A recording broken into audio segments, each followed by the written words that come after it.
Vale, vamos a continuar por donde hemos dejado. A ver lo que nos depara aquí.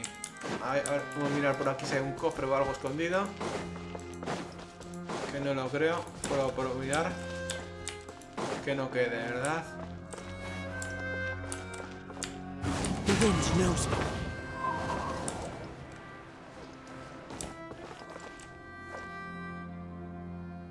Ah, vale. No te deja ir por allá. Vale, por aquí lo mismo.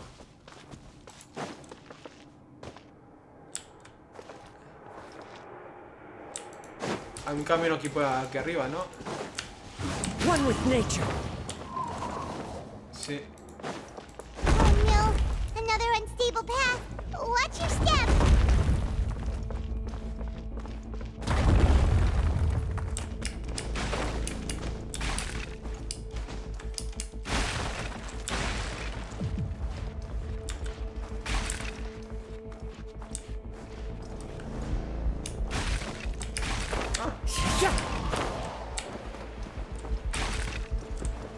No, se ha caído.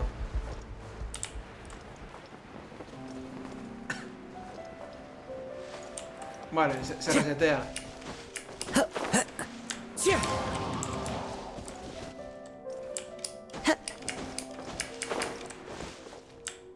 Into the wind.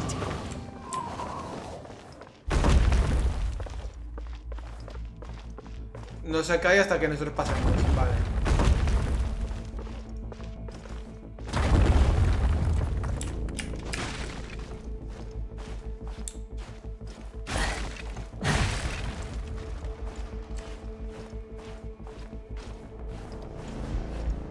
Vamos a ir despacito bien. Antes me he caído. Y no. Por ir corriendo.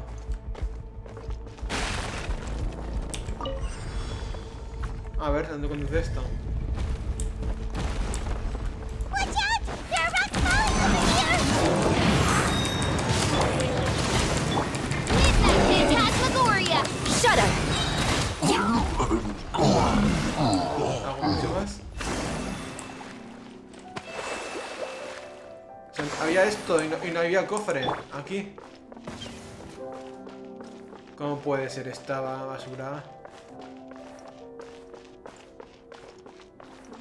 Vale, por aquí imagino que será por donde hemos entrado. Time to go.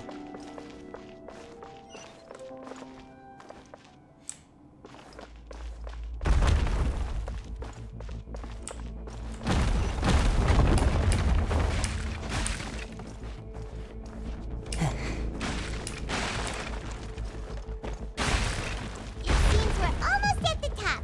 Keep it up! Vale, cofre.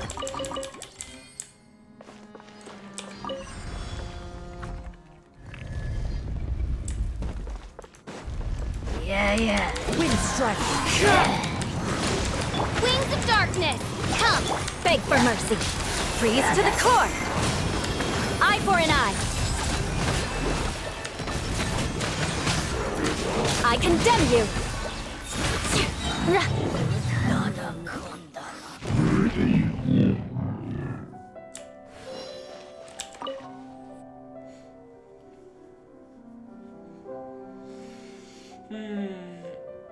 Pues creo que nos hemos saltado la primera zona, ¿eh? De combate. Yendo por el lateral izquierdo. Eso me temo. Bueno. Aquí hay algo más. Pues espero no haberme dejado ni un cofre ni nada. Abajo del todo. No lo creo. No tenía pinta porque en los otros dos de combate no había cofre. Para verlo en este. Esto debe ser la antigua civilización. Time to go. El rey Remuso, Remuluso, como se llame.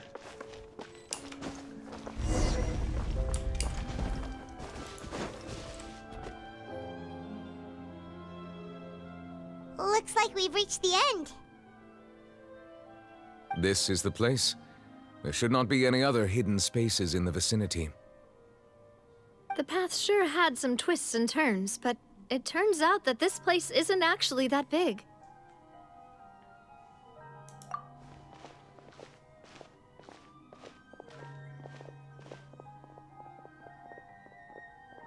Stone slates?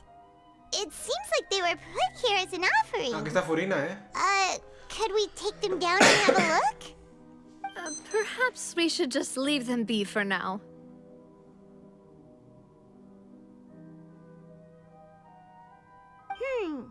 There are 4 locations in total, but only 3 stone slates. The slate that should be in the first empty spot is missing. The surrounding walls also show signs of damage. There's something written below. Let Paimon see. Reason dictates that this nation be destroyed. I shall record the history of its future here in its past. Say what? It feels like someone left these slates and these words here for a purpose. But does he mean that Fontaine should be destroyed? That would fit the circumstances dictated by the prophecy, yes. Indeed, the slate's contents correspond to it. Take the second slate, for example. There's a person kneeling here. She seems so dedicated. And there's a whole bunch of other people behind her doing the same. She's facing this... what is this? Some kind of island in the sky? And is that Lady Farina in the third image? Did the Hydro Archon fall into the water? And is that a ring of people around her? Paimon doesn't quite get it. Are they all in the water? The fourth image. I know this one. This exactly matches the content of the prophecy. The people will all be dissolved into the waters, and only the Hydro Archon will remain, weeping on her throne.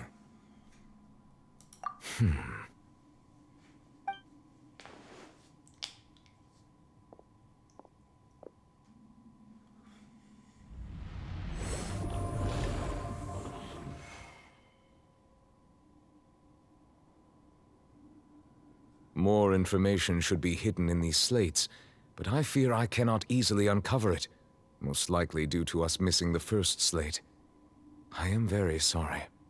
Don't blame yourself, Monsieur Neuvillette. Deciphering ancient stone slates isn't one of your duties. Ooh, Paimon's getting the chills just looking at these slates. This says that it's the history of the future, right? That means the prophecy's sure to come true. I really hope it doesn't mean that. Still, Paimon feels like these images are kind of weird when you look at them together.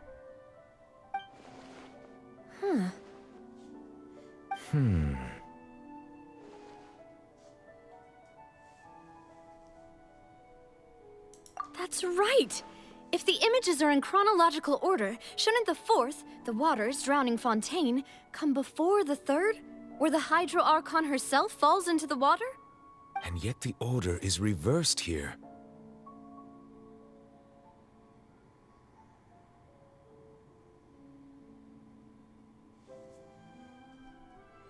If we go by timing, Lady Farina only emerges in the third image. That means that the person in the second image might be the previous Hydro Archon. Egeria, then. I had never met her, but her appearance here does match the records. The previous Archon kneeling before the floating island in the skies, as if confessing a sin. Did she herself commit that sin? And if not, why would she be in such a posture? Also, I'm still wondering why these ancient stone slates are here at all. Judging from their contents, could this place be the origin of the prophecy? Does that mean that someone, or some people, once saw these slates? But who would have created these slates and left these words here?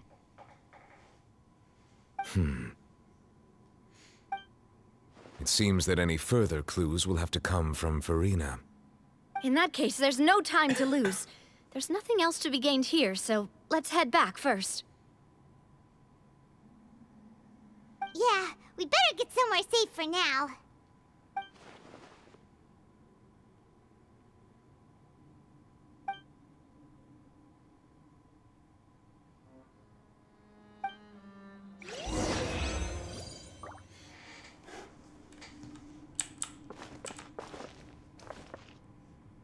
Vale. El cofrecito y salir de la zona.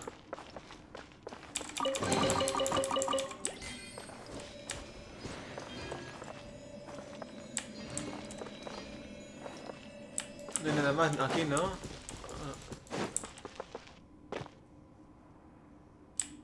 No tiene pinta. Time to go. Ah, mira por el otro lado y salimos. Que siempre viene bien mirar que no haya nada escondido. Con esto de mí yo.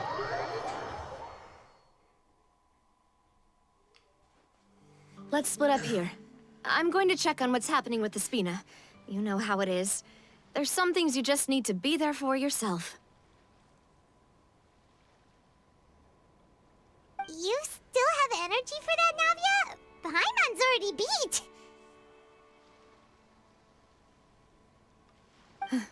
Just head back to the Fleuve Cendre and have a rest then. Thanks for keeping me company all this time. I'll depart as well. Thanks for your hard work today. Rest well, everyone. Traveler, I will go talk to Farina tomorrow morning to ask about the stone slates. I'm sure that you're concerned about this matter as well. If you have time, drop by my office. I will share the results of our discussion with you. Are you really gonna talk to her about this directly? Will that be a problem? Paimon's getting a little scared now that it's come to this. She has long been harboring secrets and will not give them up easily, which makes it all the more my duty to ensure that she understands the present situation. All right, we'll leave it in your hands then. You're probably the best person to talk to her anyway. I will be carefully considering my words tonight. Traveler, Paimon, our safe house at the Fleuve Cendre is always open to you as ever. So please don't think you're an imposition. All right. I'll be on my way then.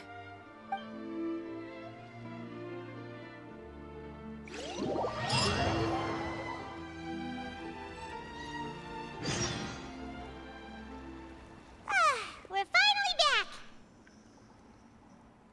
Welcome back. We've got a special menu prepared for you two tonight. Yay! And there's good food too! Navi, no, the boss is the best.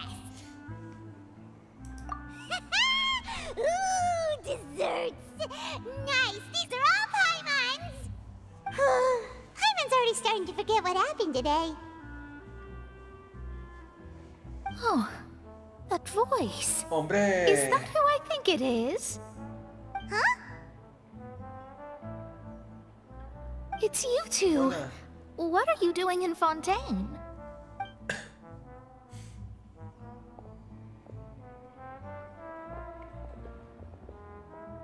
Mona?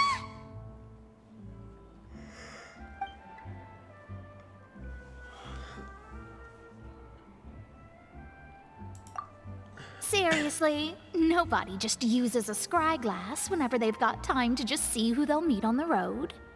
Still, we didn't expect to see you here. Wait, you're not a Fontanian, are you, Mona? Well, I have some business to attend to here, so I booked a hotel in the city. I was just out for a stroll when I bumped into you. Quite unexpectedly, if I might add. Why did you think I was from Fontaine, though? Is that because Magistus doesn't sound much like a Mondstadt surname? Yeah, let's go with that. Well, I used to have my own surname, which was, well, some other thing. Either way, the old hag told me when she took me as her disciple that the first step to being a great astrologist's pupil was to change that name. There was nothing for it, really. She really is amazing at astrology, so I changed my name to what it is now according to her wishes. To my surprise, however, Magistus is not the name of some ancient house or clan. It isn't? Nope. Although it is used by us in place of surnames, it generally just means great.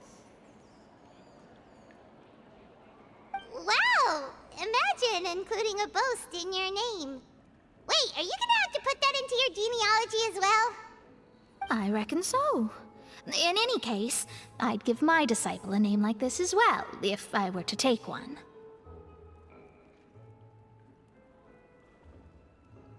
Astromancer Barbeloth Trismegistus. Whoa, that's a long one. Does it also mean great or something? My name means Mona the Great Astrologist. As for the old hag, hers is, in plain speech, the thrice-as-great Scholar of the Stars. Just take it as a title specific to astrologists. Thrice as great? That's so petty. I know, right? That's just how she is. She used to call herself Megistus, actually, but when she took me in, she changed her name to Trismegistus. Talk about excessive. Megistus is thus the calling card of our school, so to speak, which makes it about the same as a surname. It's all right if you don't get it. You can look into it further should you need to study astrology more deeply. That sounds terrible! Ugh. But anyway, you're not Fontanian, are you, Mona? You're from Mondstadt, right? Well, I was born in Mondstadt, yes. My parents migrated to Dornman Port, and I traveled with the old hag for a while, after which I settled down in Mondstadt City. Oh, that's a good thing then. At least we know you won't be dissolved by Fontaine's waters.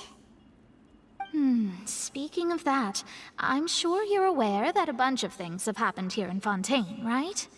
I know you're not a local, but I'd avoid getting too close to any water that looks strange all the same.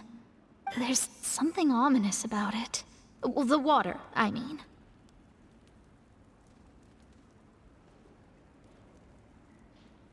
That was the main reason, yes. Just a while back, the Steambird invited me to take part in a panel and speak about the circulation of the prophecy as an astrologist. The invitation was sent quite early on. I don't think anyone expected Fontaine to be in this much trouble. What do you make of that prophecy, Mona? Just tell us what you think as an astrologist. Your word would go a long way to make things more certain and less scary. What I can tell you is that I'm an astrologist, and that this prophecy concerns the fate of Fontaine, even that of Ultivat. Ascertaining this is akin to reading the fortune of the whole world. I'm afraid that this is not something that just anyone can do. If I could do it, you would no longer call me an astrologist, but a visionary. But on the flip side, the prophecy is so huge and powerful that it must surely come from a powerful visionary. Its contents involve the fate of the world. Disregarding it would be a mistake. A visionary? Sounds really powerful and all, but does such a person really exist? Of course. The old hag could do it, and I'd bet there are others amongst those Hexenzirkel colleagues of hers who could do something similar.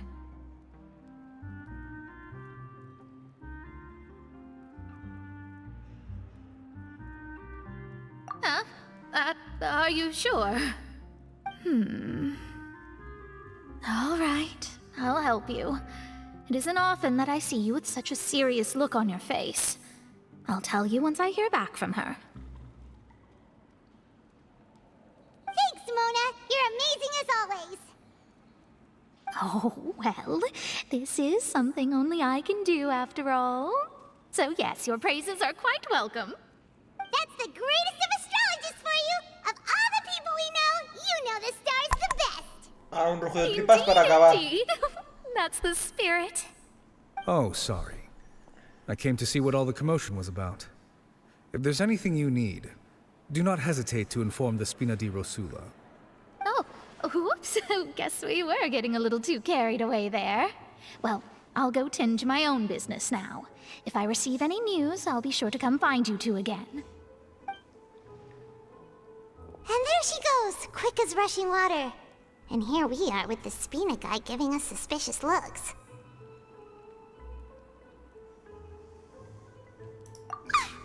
If Paimon hadn't spoken for you, it'd be you getting all the weird looks. The things Paimon does for you. That's more like it.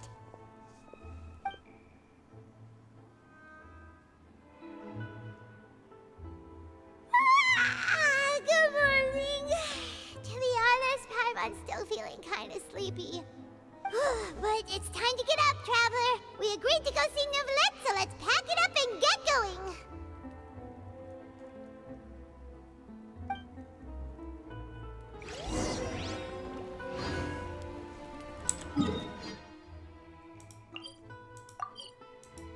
A ver qué nos cuenta Furina.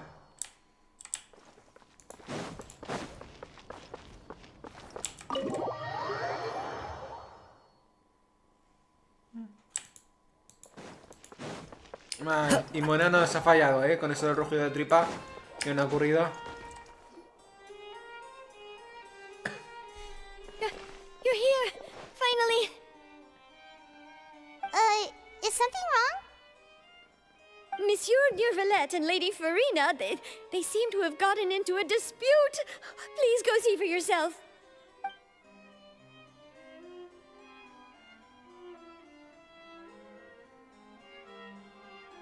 Like I said, I've already explained everything. And yet the problem has not been properly solved. There is little space for excuses between us. It is not my intention to offend you, but please, tell me where you stand. You are the Hydro Archon Focalor, are you not? Look at this. This is a list of the victims from the recent Poisson incident.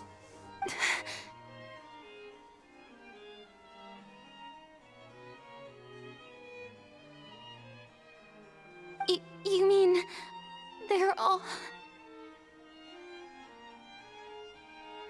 We did not arrive in time to avert this disaster, and I will not have it happen again. I will say this once more. You must tell me everything you know. Yesterday, I found 3 stone slates in some ancient ruins near Poisson. Do you know anything about those? Seriously? You're questioning me like this is a court case now. I don't know anything about that. But you found them in some ancient ruins, you say? That's correct, which is why I came to ask you some questions. There should have been 4 slates, but one of them was missing. The other 3 feature different images that seem to correlate to the prophecy. The prophecy? The second of these slates depicts the previous Hydro Archon Egeria kneeling before a floating island in the sky, as if confessing something. Do you know nothing of this either? I don't.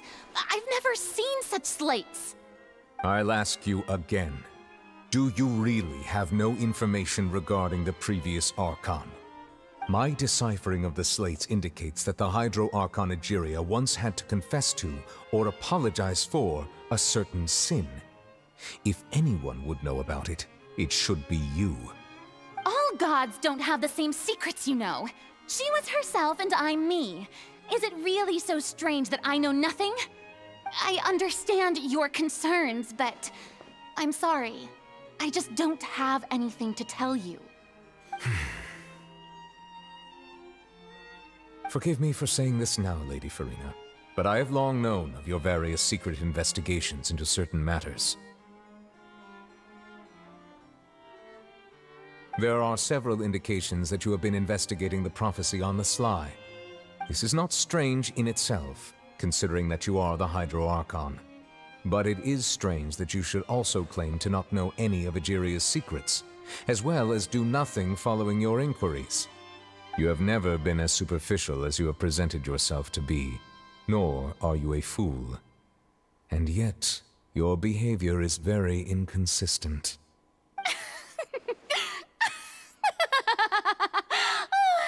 So you've been watching me all this time, have you? I didn't think you were that type. You... Well, since you know about my secret investigations, then you should know I'm actually working to take care of it. There's no point questioning or suspecting me. You're the Eudix, but you're still my subordinate. You should be following my lead. Just trust in me, your Archon, and do as I say. Never mind whether you can truly convince yourself to or not. It'll all turn out fine. That's all I have to say. We do not discuss this matter again. The opera's about to start. Toodles!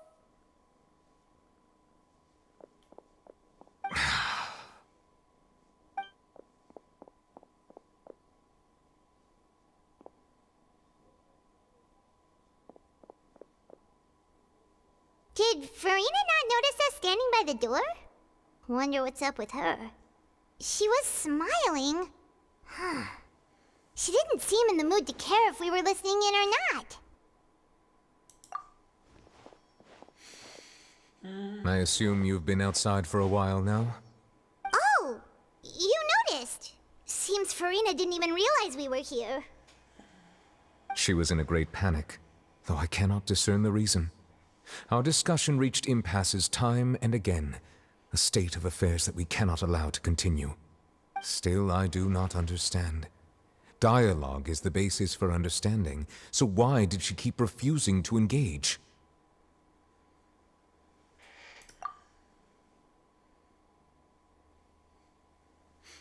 Everyone in her inner circle has noticed that she is hiding some secret. The issue is her attitude. I fear that she will not reveal anything unless absolutely forced to. We may have to create a situation in which she will have no choice but to speak. Oh? Like what? Normally, people will only reveal the truth when standing trial. Perhaps we must have the Hydro Archon experience just such a scenario.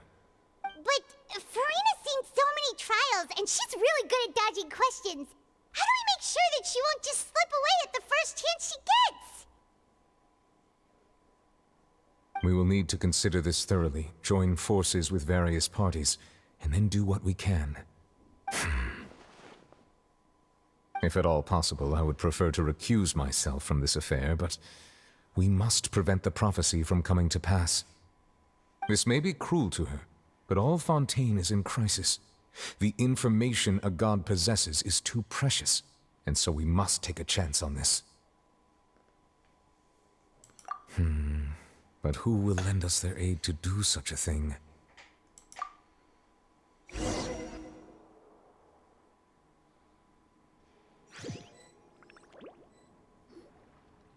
Well, that's everyone, huh? Speaking of which, it was pretty smart of you to think of hiding here. Poisson was just involved in a disaster, so it's presently devoid of people. That naturally makes it the best choice. And here you are drinking tea like it's the most natural thing in the world, huh? That's what families should do. Sit and enjoy a leisurely time together. It's nice to enjoy tea here, you know? Care for a cup? Lend me your ears, everyone. Or perhaps one of you might like to start us off. How about you, friend? Me?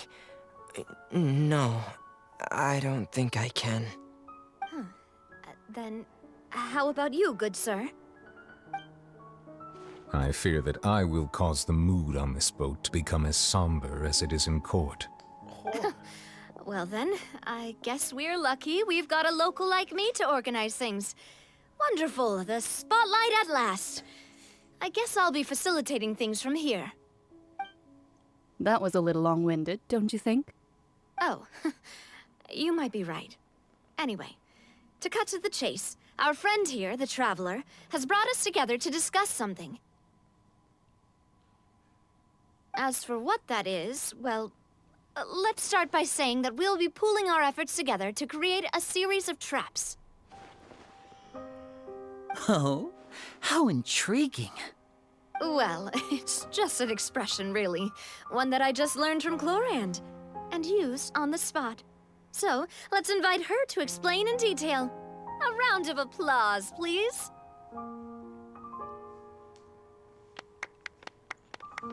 Huh? Didn't you say that you would be facilitating this? Oh, come now. Your work doesn't involve much public speaking, right? This is a good chance to practice. You might even pick up some fancy oratory tricks to impress your boss with in the future. I see. And what does my boss say? He is glad that you consider him your boss. Do go on.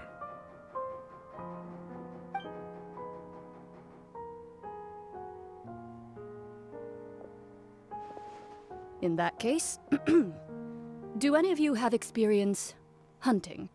Not that I recall. Fremine and I once used a wooden stick in a basket to catch wild rabbits when we were younger. As for Lynette, oh, right. You were sick that day, weren't you? I've also gone diving to catch some fish before. Does that count? I'm afraid not. You may or may not have heard, but Fontaine once played host to a group known as the Marechaussee Hunters. Though that was their name, they did not hunt animals, but rather various monsters left behind by the ancient dynasty of King Remus. Today, Fontaine's monster population has already thinned greatly, so the hunters have blended back into society, taking up arms in other lines of work. They even left a unique methodology of hunting in their wake. A trap comprises of the following components: bait, a trigger, and a containment device. Sometimes a lethal implement will also be necessary to deal with the prey. So, if we were to build a trap together, right now, what would you choose to build it with? For me, I would prefer something basket-shaped. Pigeons and rabbits will see the bait and naturally enter the snare. Our line of work requires a deft hand, and we're some of the best in the industry, so you can count on our techniques. You used some of those techniques while moving the people of Poisson, didn't you? My subordinates mentioned that you even performed some magic for the bawling children. Yes, and I even managed to gather some intelligence in the meantime. I'm quite the multitasker if I do say so myself. I'm afraid I can't claim that as my strong suit. I prefer more stable methods, like placing bait in the water and waiting for the fish to come within reach. That's the kind of method I would count on. Calm and steady. Exactly the kind of person who would catch loads of fish.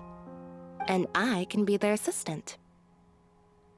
With discretion, I'm sure.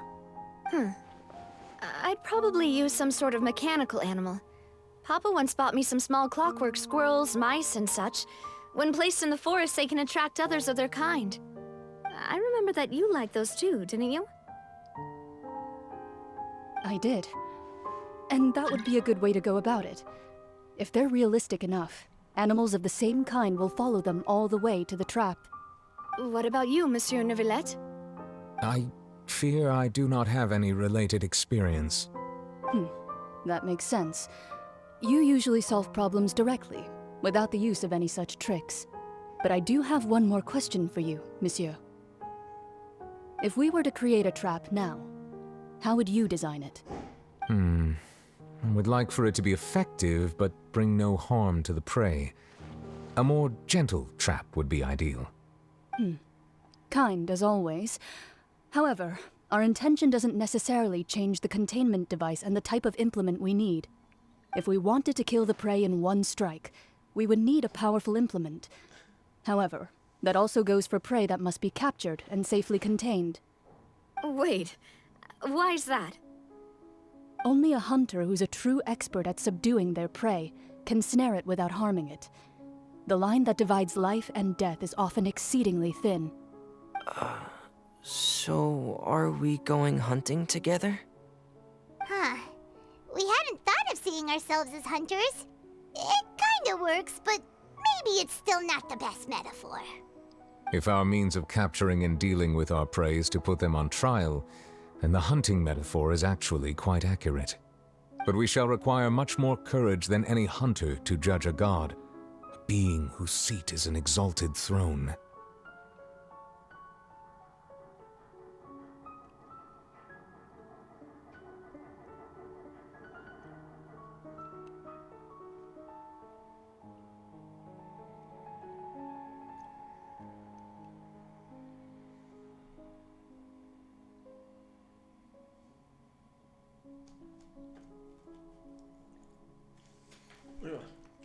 Oh, so that's what's going on.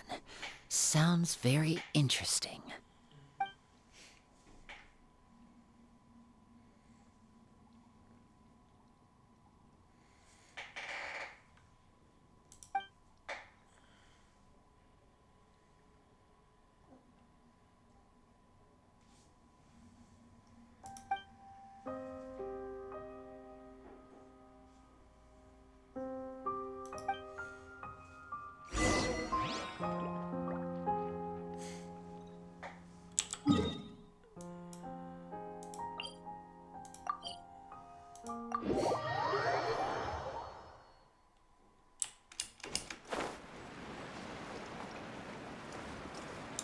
It's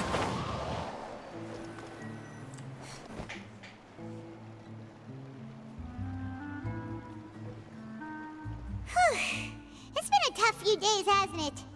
So much has been happening. Tranquila, Miko.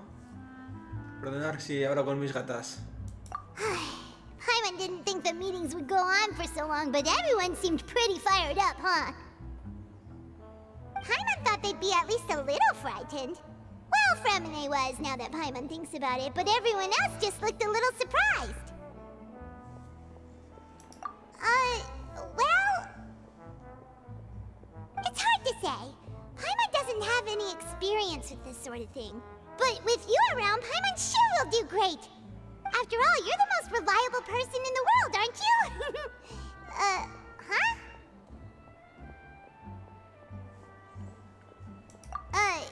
Did you just pour some tea? Paimon didn't notice you doing that at all. Then what's that? Paimon's never seen that cup before. Don't be frightened. I'm just joining you two for tea. I merely refrained from saying anything till now. Who's that voice? But there's no one here. Ah, have you forgotten me already? Wait, you are familiar.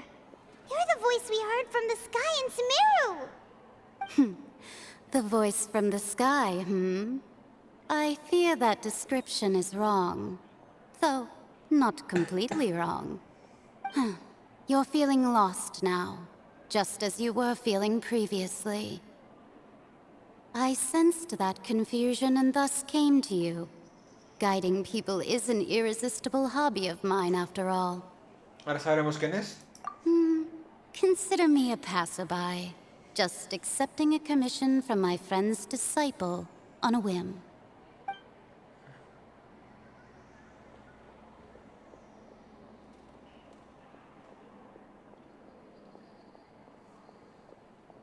The prophecy. Yes, what has been prophesied will be fulfilled. You may view such things as the history of the future. What? Then is there any way we can stop it? I believe you have witnessed a failed attempt with your own eyes. Can everything in Tevat so easily be changed? Ah, so you've caught on. Just as prophecies are usually only the future as seen from the perspectives of the gods, could things be happening in hidden corners where the gods' gaze does not fall? Are the things that you shall see different from the fate that the gods perceive?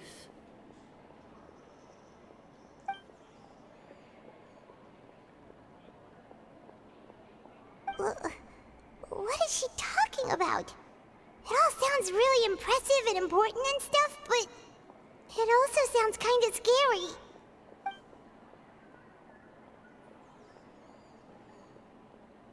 I believe that you understand, right? Some things are insignificant, but others you must reach out to change. Ultimately, fate shall serve as your only guide, no matter what will happen in Tevat's future. All you need to do is to play your part. This was good tea, by the way. Thank you for your hospitality. Well, that'll be all for today. The voice. It's gone.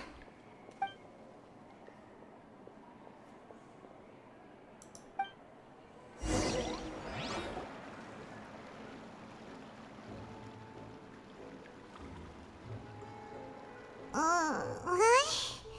I want to hear someone talking. All right, coming. Hey, it's you who's getting lazy, okay? Well, I see I've walked in on some lively banter. Mona! Fine, just fine. I went to take part in that Steambird panel. It turned out to be more interesting than I expected. Not all Fontanians are pessimistic about this. One journalist mentioned that sitting around and waiting for the end to come would be wrong, and that they should make their own rescue preparations. I agreed, so we had a brief chat with her. Did she have pink hair by any chance? Why, yes! It was Charlotte. You remember her, right? That daredevil journalist? I'm in full support of her view. Prophecies are very important, but how can people allow their lives to be commandeered by just a few words? That's right! Paimon's glad to hear something sensible for once. Ah, yes. About what we had discussed before. I did try, but I'm afraid I couldn't reach the old hag. I'll try again tonight, but I wouldn't get your hopes up.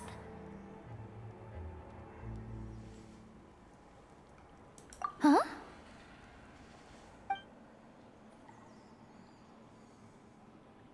Goodness gracious. Are you serious? She said that even the god's gaze has blind spots. Pretty bold if you ask Paimon. Most people would believe the gods to be all-knowing, right? The Hexen Circle members are certainly anything but ordinary. As for the mage named N, the old hag has mentioned her a few times. She said that N's sense of direction is incredible, and that she loves guiding those who are lost. But I've never met her, and if she were still alive, she'd be... well, suffice it to say that the hag's at least a few hundred now, and N's been around for longer than that. Whoa. The Hexen Circle sounds like a scary group. But they must really stay in shape to live so long. Their abilities alone are pretty terrifying.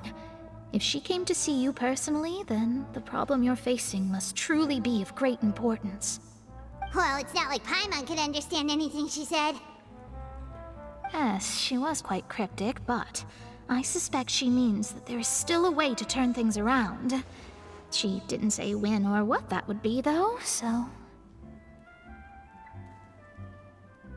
perhaps it is something that you cannot know right now.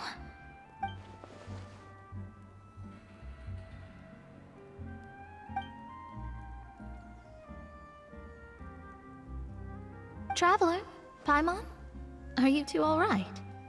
Oh, we're fine. We're just a little down right now.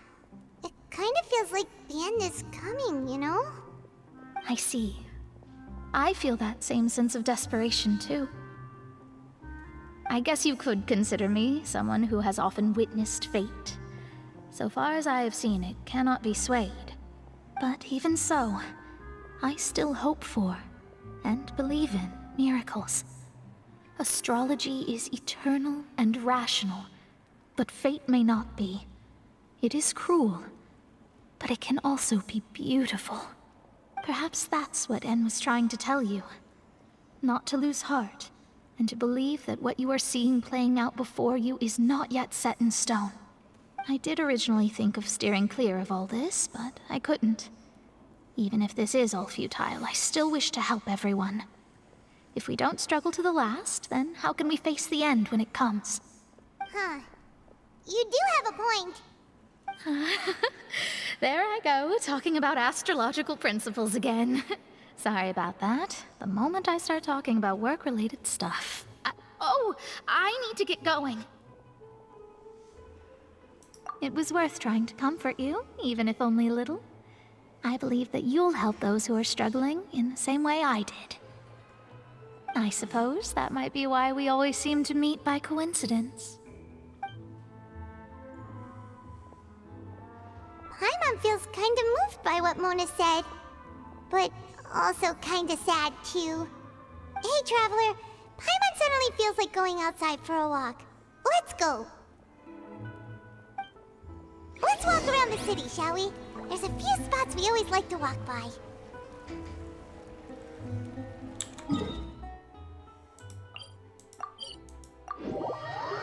Vamos a ir.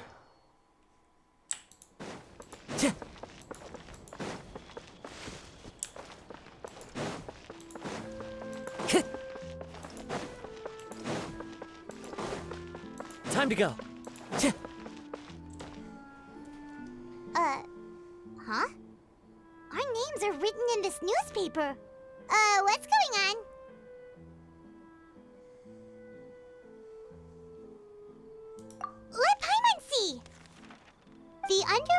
stronghold, the Fortress of Meripede has continued in its noble autonomy, but that does not mean that others cannot interact with it. My recent attempts to enter the fortress bore little fruit. Huh. Guess Charlotte still hasn't given up on that. Thus, did an Outlander friend become the focus of this report, a blonde adventurer with their white fairy legends trailing in their wake. It is said that this mysterious traveler once visited the underwater fortress.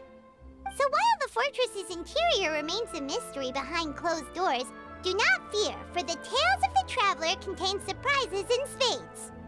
Journalist Charlotte's biggest scoop yet, the Traveler's Trail, World Walker. Huh. Charlotte took so many awesome photos of us and we never even noticed her. She hasn't been able to get a hold of anything at the fortress, so since we're easier to find, she's using us as the subject matter instead?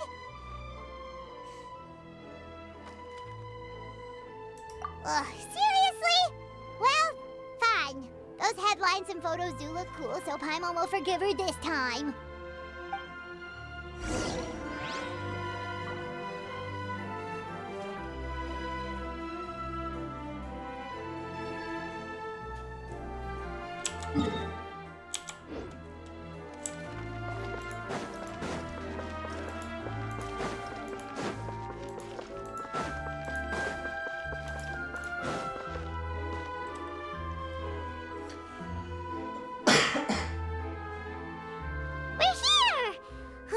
Paimon's hungry. Should we go in and get something to eat?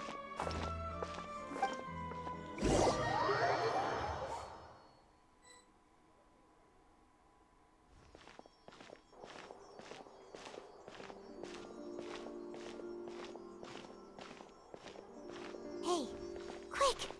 Look! That's the limited edition, only 16 slices a day cake! It was so delicious the last time we tried it! Despite the tense situation we were in, let's give it another go. Paimon's sure it'll be great! One slice of cake, please. Someone showed up after all! Oh, wait, you're the one from the Palais Mermonia. Oh, are you here to buy cake too? It seems Monsieur Nervalette was right. You really can eat. Wait, did he really say something like that? That's right. Even he has his own preferences when it comes to food. As for me, I love the cake and coffee here. Do you come here often? Usually every day. Every day? It's part of my daily schedule, apart from work. I shall have my cake and coffee. Then what if someone told you one day that this place would be closing soon, and you wouldn't get to eat cake here anymore? What would you think? But why would it close? Well, Paimon doesn't know either, but maybe the waters will rise tomorrow. You know, like in the prophecy. Oh, the prophecy. To be honest, I haven't paid much attention to that. No. Still, even if there'd be no more cake tomorrow, that wouldn't keep me from having some today. No. It's the same for eating in general. You might not be able to eat tomorrow, but if you can do so today, then you should carry on. That's what people call living, you know. Huh. Don't be sad. Excuse me, could I have 2 more slices of cake to go? These 2 slices are for you. Sijuin said that this kind of expression you're making is what humans call being sad. Oh, you know Sijuin? I sure do. She was born before me, and she sometimes comes to the surface to teach us things about humans. She said that humans are creatures that are saddened easily, yes, and you can only lift their spirits by feeding them delicious food. So please try the cakes here. I've got something else to do, so I'll be going now. You two try to stay in a good mood after eating, all right? Bye.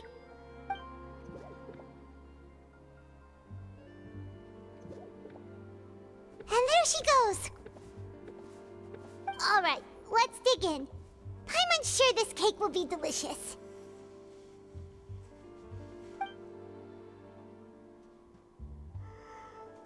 It's more delicious than last time! And the flavor gets even better with a sip of tea. It sure would be nice if we could come again tomorrow. Sure would be nice if we could always eat delicious food here.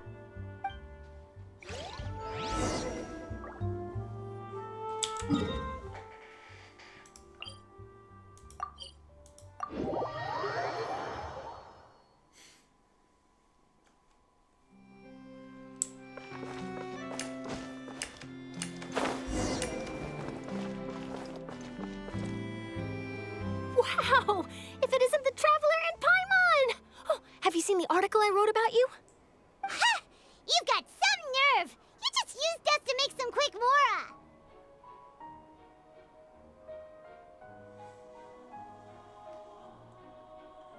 Oh, you needn't worry about that. I heard that you were in Poisson some time back, so I sent you a letter to discuss just that. It appears you didn't receive it, though. It's all right, though. I've set aside the amount intended for you. I've even set the table with some food. Really? Oh, you're the best! You're almost a little too easy to win over, Paimon. If I were a journalist with ulterior motives, you'd be in trouble now, you know. Oh, Paimon knows you're not like that. Still, what brings you here all of a sudden? Were you looking for me? When Mona mentioned you, we thought of coming to see you at work. I see. It seems you've already bumped into Mona here in Fontaine. So she mentioned me? What did she say? She said that you're a real daredevil of a journalist. Nice. In which case, can this daredevil journalist dare to request an exclusive interview with the legendary Traveler and Paimon? Huh? So your article in the paper today doesn't count? Oh, of course it doesn't. That was more like live photography. What I'd like to do is dive deeper and ask you to talk about the things you've seen and experienced. Yeah, are we even qualified enough? Why not? If I say you're worth an interview, then you're worth it. But not right now, of course. I'll need a few days to prepare. Oh, in that case, we'll just chat when you have the time then? Oh, so that's a yes? Ooh, splendid! I'll tell the editor-in-chief immediately. I'll have to apply for lighting, a venue, some props, and... Whew, so much to get done now. Talk to you later. Wait, Charlotte, Paimon's still got a question for you. And what's that? If, just for example, Fontaine were to be flooded tomorrow, what would you do today? Huh, that's the prophecy you're talking about, isn't it? I mean, I do hear about it often, but I've never once thought that the day could be tomorrow. If you're seriously asking, then I might try and think of a way to leave Fontaine. Oh, but I'm still a journalist first and foremost. That means I have a duty to be reporting from the scene. And secondly, I wouldn't forsake my homeland that easily. From what I've seen, most people don't know what they'd do should the worst come to pass. In truth, it might be better just to behave like normal rather than worry over such an end. So in all likelihood, I'd probably still be prepping at the office for that interview of ours. I know what you're thinking. That sounds a bit sad, but I've always believed that it's best to do what you enjoy. Just think about it. If this nation really were to be suddenly destroyed tomorrow, but I still successfully finish an exclusive interview with a truly unique person, then the story I would wind up writing would truly be timeless. And then do you know what I'd do? Well, I'd write that story, send it for printing, and use messenger pigeons to get copies out to the various nations as soon as possible. I'm not a dreamer, nor am I a workaholic, but I do love my job, and I'd be proud of leaving such an article behind.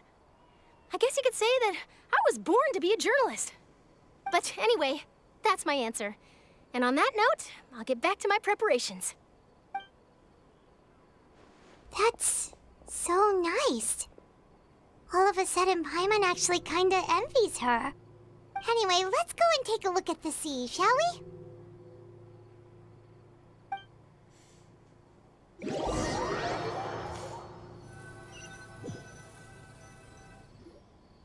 The sea breeze and scenery can be a pretty soothing combo, huh?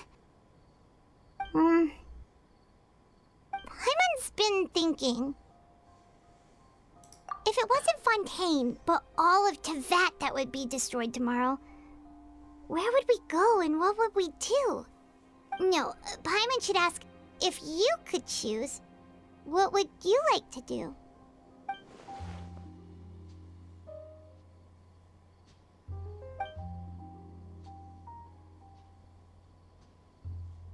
We've always been moving to the next destination, so we haven't spent much time thinking about these kinds of things. We didn't have to either, with us always being on the road and whatnot.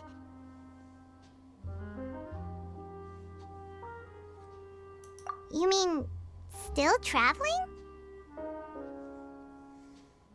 Huh. Wait, isn't that what we've always been doing?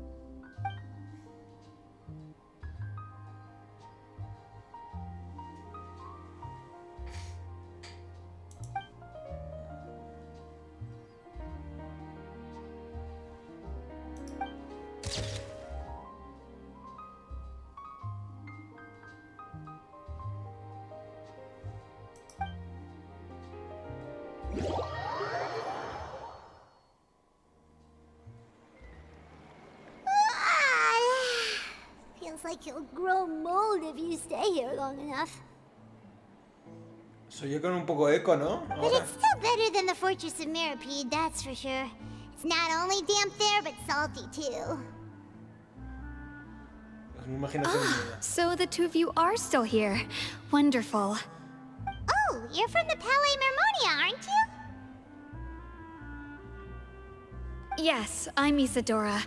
Monsieur Nervillat sent me to look for you two before. I heard that afterward you went to the Fortress of Meropide. Not at all. I'm well aware that you're friends of his. Actually, I'm here to pass along a message from him. Yes, inside the Opera House. The Maréchaussée Phantom has declared the incident a small-scale riot. A riot? Well, that said, I don't personally think it was that serious. Lady Farina was watching a performance at the Opera House, and while she was resting during an intermission, some other audience members suddenly started harassing her, loudly accusing her of doing nothing about the prophecy crisis. And before she could respond, others started to join in. The crowd continued to grow, and protests against the Hydro Archon started to break out. So people have started to put the blame on Farina. Guess they finally found an outlet for the pressure they've been under due to the prophecy. I agree. People will naturally rely on gods, as is customary. But the moment people feel threatened, gods are also the first to be blamed. So what happened after that? Is Farina okay? Seeing that the situation was spiraling out of control and that further argument was pointless, she claimed that she'd gotten tired of this and left in a hurry. The Maréchaussée Phantom had their hands full maintaining order and did not catch where Lady Farina had gone. Only when things had stabilized did we realize that she had gone missing. So, you mean she's still missing? That's right. The Maréchaussée has dispatched many people to search for her, but we don't have any leads yet. That said, I don't think there's much to worry about. She is a god, after all. Even if she were to fall into the hands of rioters, what could ordinary people do to her? Good. Monsieur Nervillat sent me to tell you about the situation, but he didn't say anything else. Don't worry, this is more than enough to go on. Thanks for keeping us informed. Ah, is that so? Well, all right then. In that case, you two take care. I'll be heading back to the Palais now.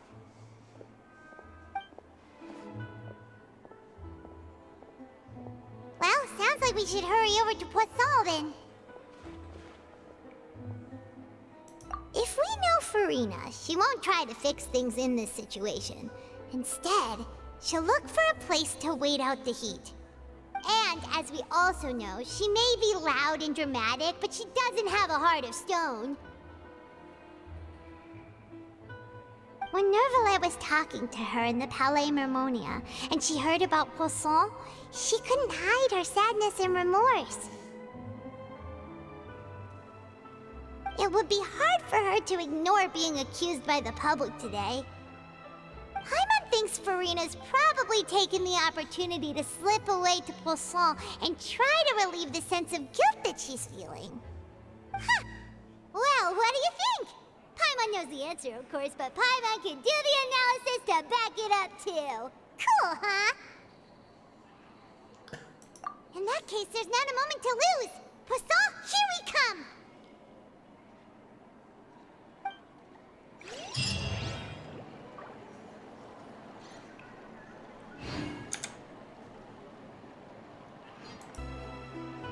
Vale, pues vamos a ir allá, ¿no? A encontrarnos con Furina. A ver qué nos cuenta. Ojo calor, no sé cuál de las dos será. This place looks deserted. Guess all the survivors must have evacuated already. All that's left here are signs of devastation. Pues aquí veo a alguien. Could Furina really be here? Let's try to find her as soon as possible.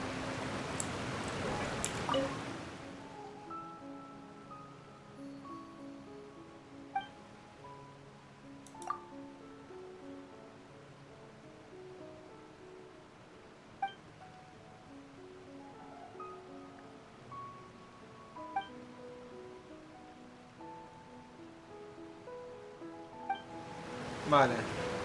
No dice nada. Follow the wind.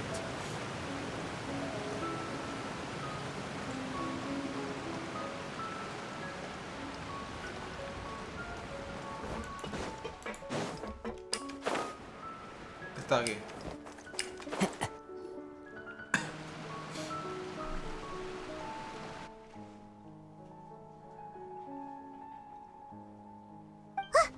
That's Farina, right over there. She really is here all on her own.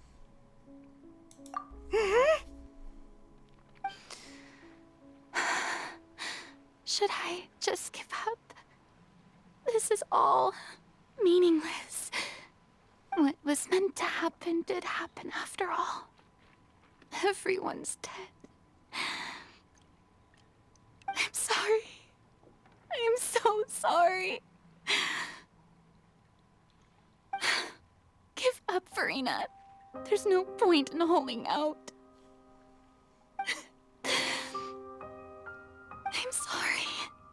But what can I even do other than to repeat meaningless apologies over and over?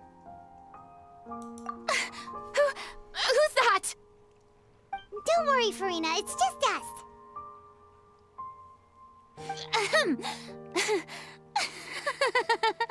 So it is you, blonde traveler from another land. Why, I almost thought you were someone from that mob of my ignorant subjects, come to kneel and beg for my forgiveness. Farina, you were crying just now, weren't you? The tear stains on your face are obvious. What do you mean, tear stains?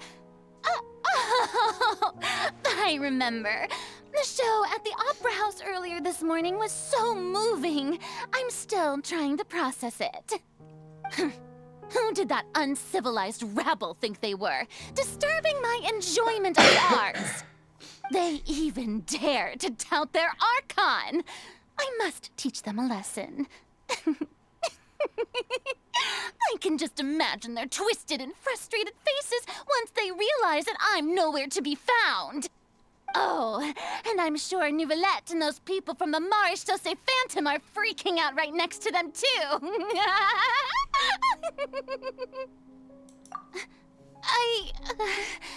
Of course not. Hey, there she is! The Hydro Archon's over there! Quick, after her! Farina, those people seem to be after you. They are? They're just some rabid fans who want to cut the line because they haven't been able to meet me in person, aren't they? That's against the rules. I can't let them get their way. Farina just ran off! Quick, we have to catch up with her!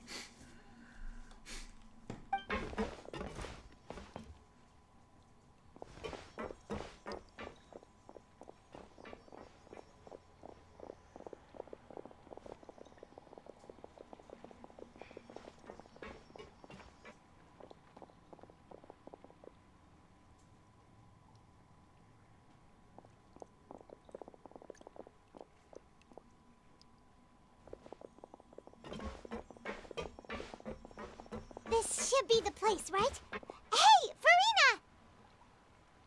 There's a good hiding spot over here. Quick, come to Paimon before the rest of them catch up to you.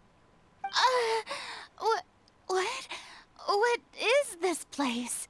Hurry, they're almost here! Fine. I suppose haste is warranted. Lead the way.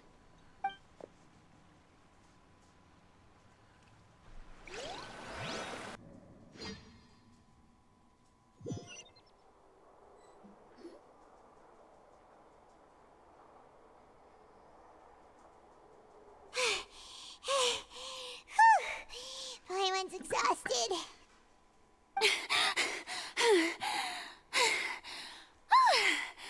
I'm so tired. I totally thought they had caught me. No, I mean, I merely gave in to the sheer enthusiasm they displayed.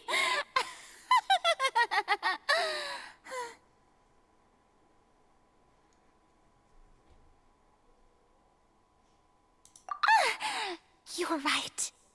Yep, that's a good girl.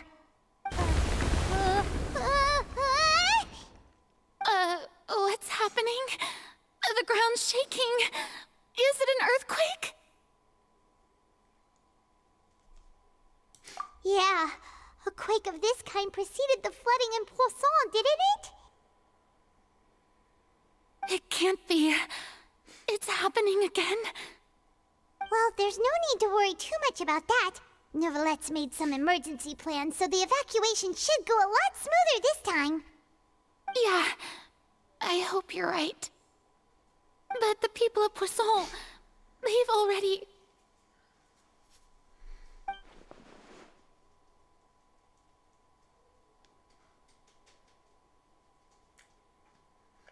Mira que todo esto está montado. Ojalá. It's true. I've been investigating the prophecy for hundreds of years. I once had informants all over Tevat, searching for clues and feeding information back to me. I've tried all kinds of ways, too, to hold back the sea. Anything to keep the coastline from advancing. But all my efforts proved to be futile in the end. Really, the truth has been clear to me for a very long time. We cannot make an enemy of the divine. No matter what we do, the will of the heavenly principles will have its way, and the prophecy shall be fulfilled. Give up. I do love the sound of that phrase. It would mean finally coming to terms with fate, but also for me to finally be free. Indeed, I've thought about giving up so many times, especially after we almost lost Poisson. Fate is really unreasonable, isn't it? It has no heart and obeys no rules. The prophecy has only just started to come true, and so many people have already lost their lives. But just now, it all became clear to me. I still don't have the right to come to terms with fate on behalf of everyone else. As long as the final moment hasn't come, it's still not too late. Don't worry. I will keep hope alive for everyone until the very end. Well, that's enough for now. I got the impulse to play the stricken maiden, but honestly, considering my rank and station, that wasn't a good fit at all. Don't take any of what I just said seriously. How could I possibly let Fontaine fall to the whims of trivial prophecy? Come on! Paimon could have sworn you were actually being honest just now.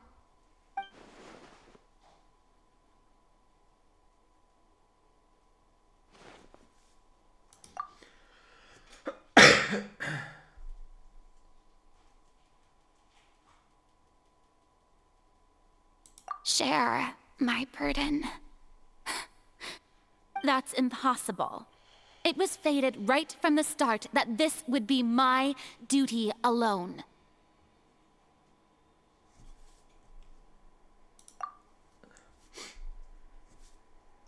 A witness. Yes. I've heard that you came to Tevat from beyond the stars, yes. In other words, you never belonged here. And if Tevat is, in its entirety, a show on a stage, then you're just a spectator, aren't you? If that's the case...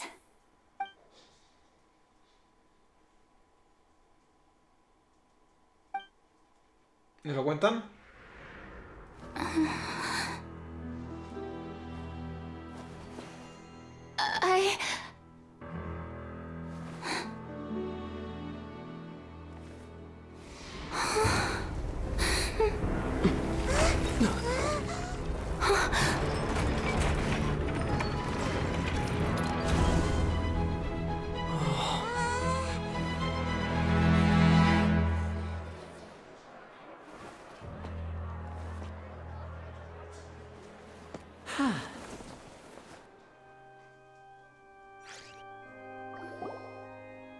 Ladies and gentlemen, this concludes my opening performance.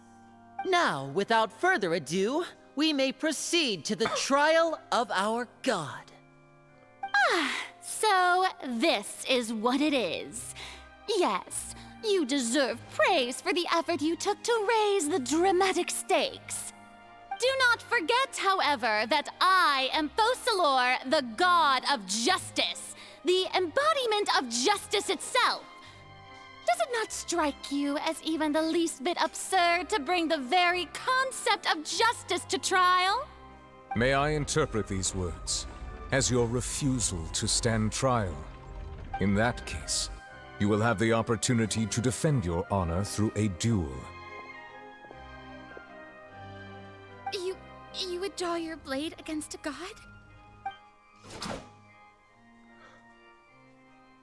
I see. It seems like you have made up your mind.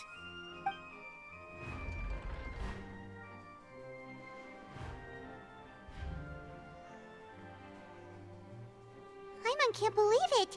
She just surrendered. What the heck is going on? Did I just see an Archon surrender to a human? Wow, how utterly humiliating. Lady Farina, what is the meaning of this? Shh! It would seem that there has been a misunderstanding. To be clear, the raising of both hands is not always an indication of surrender. Looking for excuses again, huh?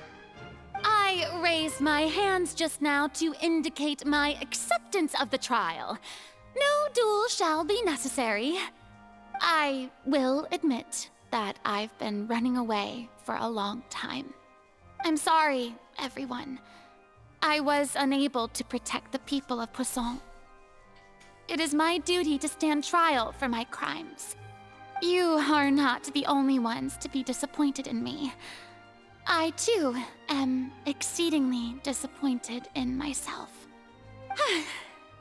But now, it is time for the Hydro Archon to show you her courage and resolve. I, Farina, will use this trial to show the world the true meaning of justice! This time, I will protect you. Applaud and rejoice! One of the most outrageous and fantastical arcs known to the opera epiclese is now unfolding before your eyes.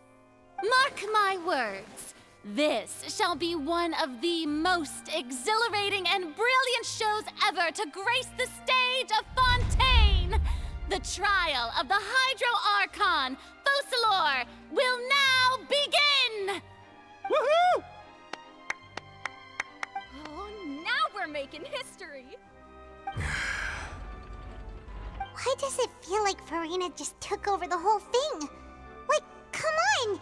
Didn't she just get forced to stand trial for her crimes?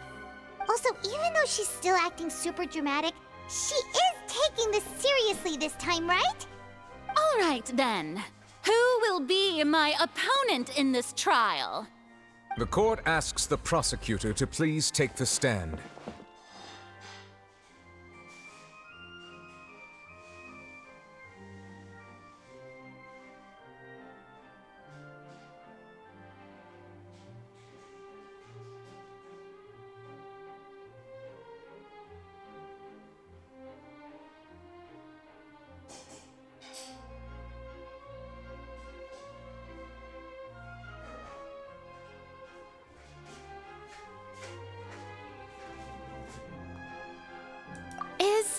that so?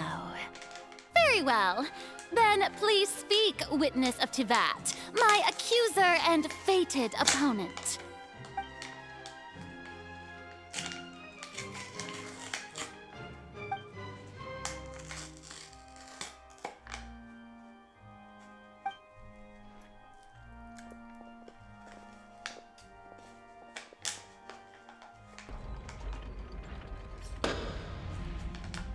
Also, please allow me to ask, as a final question before the trial begins. Just how much work did you do to force me onto this stage? Well, we did do a lot of prep after the meeting that day.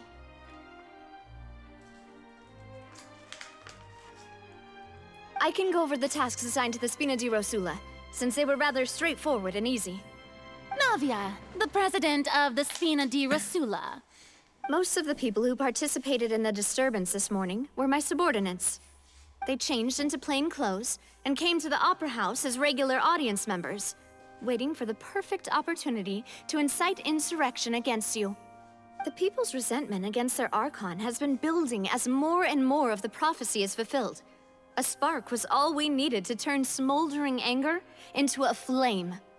Moreover, according to our understanding and analysis of you, when something like that occurred, you would likely flee the scene and head to Poisson by yourself. So, we arranged for a second group to lie in wait there. So, you mean, the ones who scoured the settlement for me were also from the Spina? And their goal was to force you to step into the giant magic box so you may personally participate in the greatest magic performance in all of Fontanian history. That's right. That house was a magic box, rather than someone's residence. As the super ultimate version of the setup that I used when I first performed at the Opera Epiclese, the volume of the box was increased by a whole order of magnitude, and the distance it traversed was the entire gap between Poisson and Aranias. Its cargo, of course, was an Archon instead of a human. My thanks, Farina. Without your help, we could never have pulled off such an extraordinary performance. You're welcome? Of course, this performance was only made possible with Father's support. The House of the Hearth spent a massive amount of labor in Mora to pull this off. We had to select a location, construct the giant magic box, dig a tunnel, and open up a path through the water. It was a lot of work for all of us.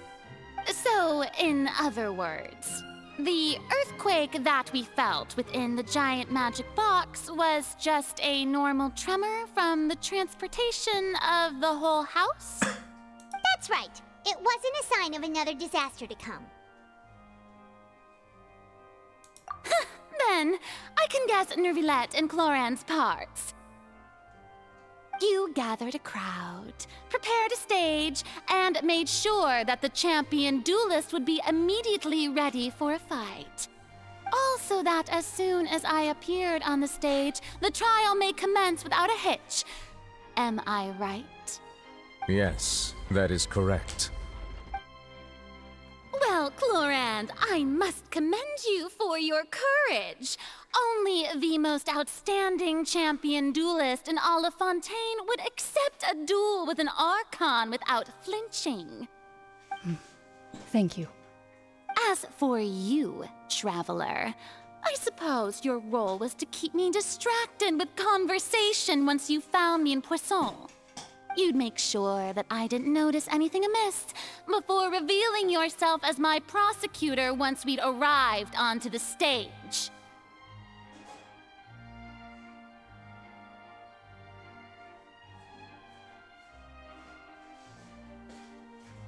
Vale, perdonar. Oh?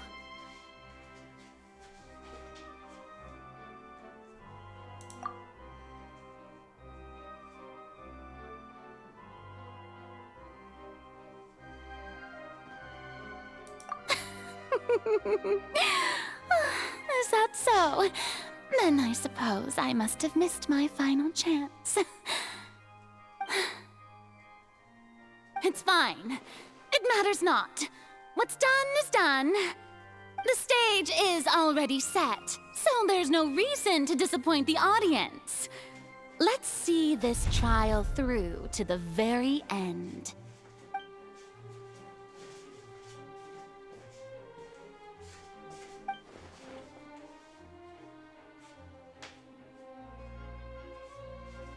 Sir Prosecutor, please allow me to pass this along. This is a document that Miss Charlotte applied for and received permission to share with you during the trial. According to her, it should speed up the proceedings. Huh? Charlotte wanted to give us something? Oh, so she's here too! Hey, Charlotte! Oh, let Paimon see. Isn't this the exclusive interview that she did with us before? So she's already finished it, huh?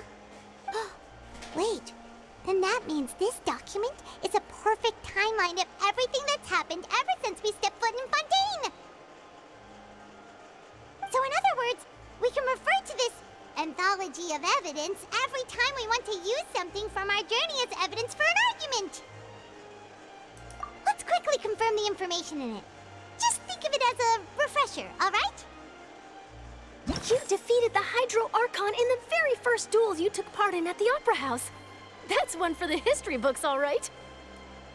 I didn't think that you'd wind up getting to the bottom of the case I'd been following all this time. I guess you could also see this as a happy coincidence. This is the first time Monsieur Neuvillette had a difference of opinion with the Oratrice. Even the Hydro Archon can't figure it out. A Fatui Harbinger. She's an extraordinary person. Her instinct must mean something. The fortress of Meripede was almost destroyed in a single day. That I didn't witness that scene personally will always be a source of professional regret, I think. According to Monsieur Neuvillette, both Child and that whale should have been in the primordial sea at that time. I nearly lost my awesome friend Navia. To be honest, that still gives me shivers. The words of someone as extraordinary as a witch can probably only be truly understood when something surreal happens to you.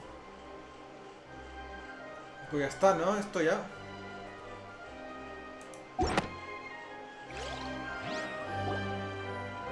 The prosecution and the defense are both in position. The trial shall now begin. Oh, come on, Neuvillette. There's no need to repeat all the unimportant legalese. Just fast forward to the part where the prosecution lays out my offenses. As the defendant and the lead actress of this performance, I still haven't even been informed of my supposed guilt in all of this. Of course, it is only natural for humans to struggle to understand the actions of a god. However, you will need more than that to convict me of a crime. That's true. But my charge here is unrelated to your conduct as an Archon. Instead, I would like to charge you as a fraud who's never been the Archon in the first place. Wait, what was that? Lady Farina's a fraud? Hey, I came here thinking that we were going to try the Hydro Archon for forsaking her duty, but did I hear that right? She's not our Archon at all? Charge accepted. Lady Farina, do you plead guilty to the charge?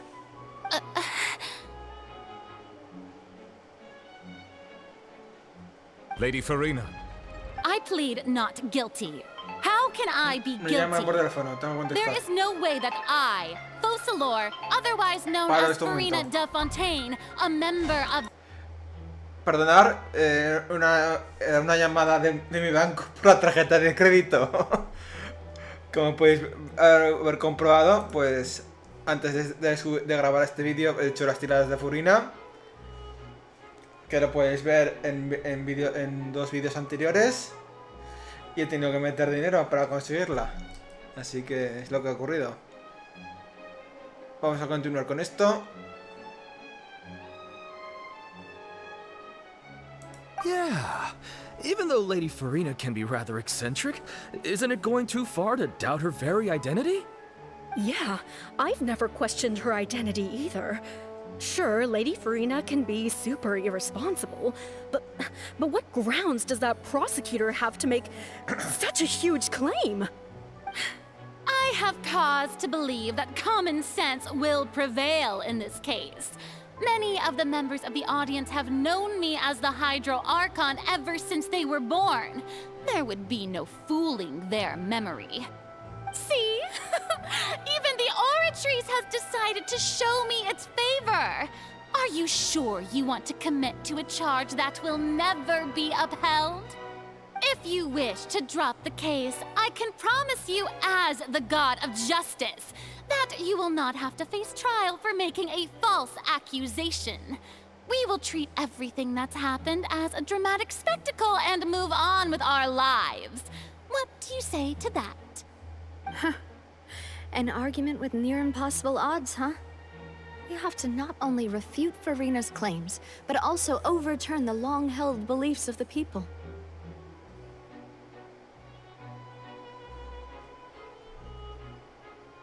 Well, I tried to give you the chance to surrender.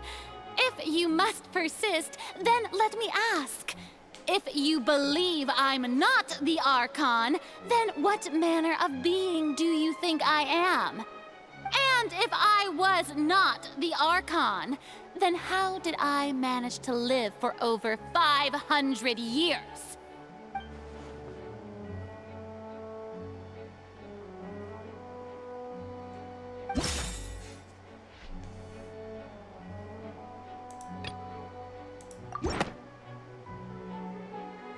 First of all, you may be a member of another long-lived race, which would allow you to naturally possess an extended lifespan.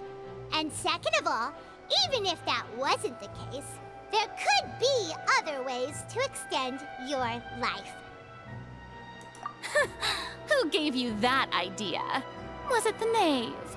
You'd sink so low as to use a harbinger's words against me. A curse? I once thought it possible that the aura of an Archon might naturally resemble a type of curse. But in light of this claim, perhaps what I sensed was not your divinity, but a curse after all. You sensed it too, huh, Nervalet?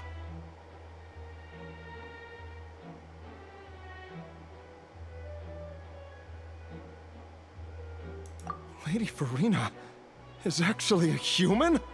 Well, it is true that it's extremely difficult to tell humans and gods apart just by looking at them. It's not impossible.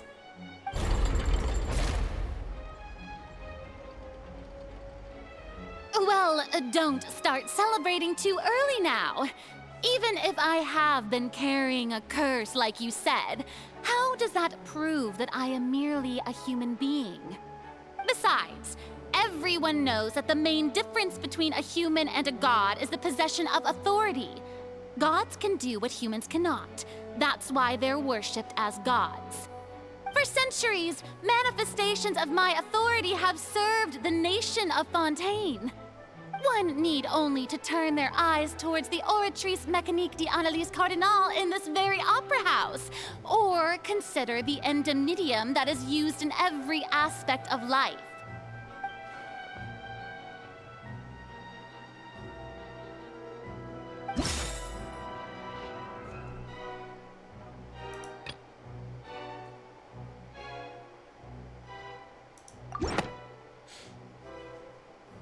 You tried to reference the Oratrice, but weren't you as confused as all the rest of us when the Oratrice declared Child to be guilty without any proof?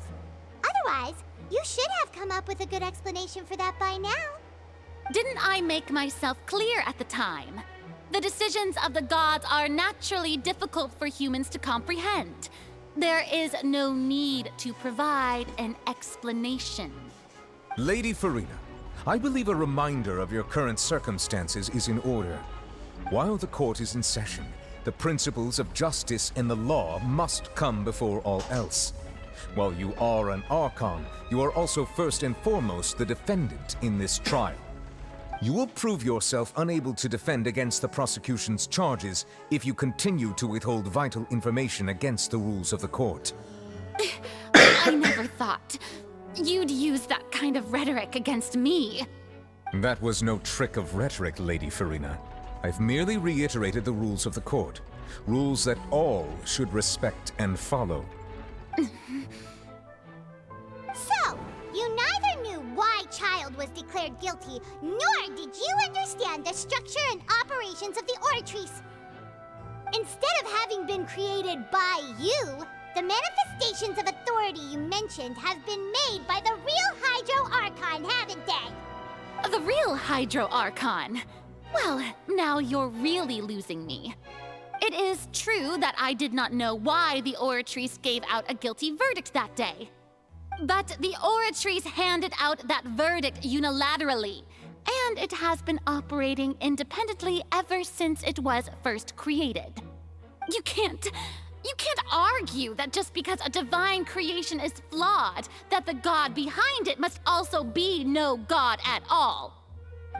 She's still throwing out all kinds of excuses. Seems like she's confident that we won't be able to produce proof that she has no power over the Oratrice. My power as an Archon. There are many ordinary citizens in the audience. How can I just carelessly demonstrate the formidable power of an Archon? If that poses a concern, I'm prepared to extend my protection to the audience. You don't need to go that far.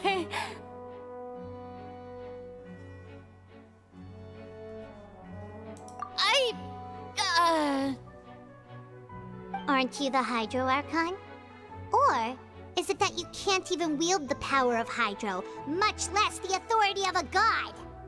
Indemnitium! Yes! It's all because of Indemnitium! All Archons derive their power from the faith of the people, and I've converted the people's faith in justice into Indemnitium!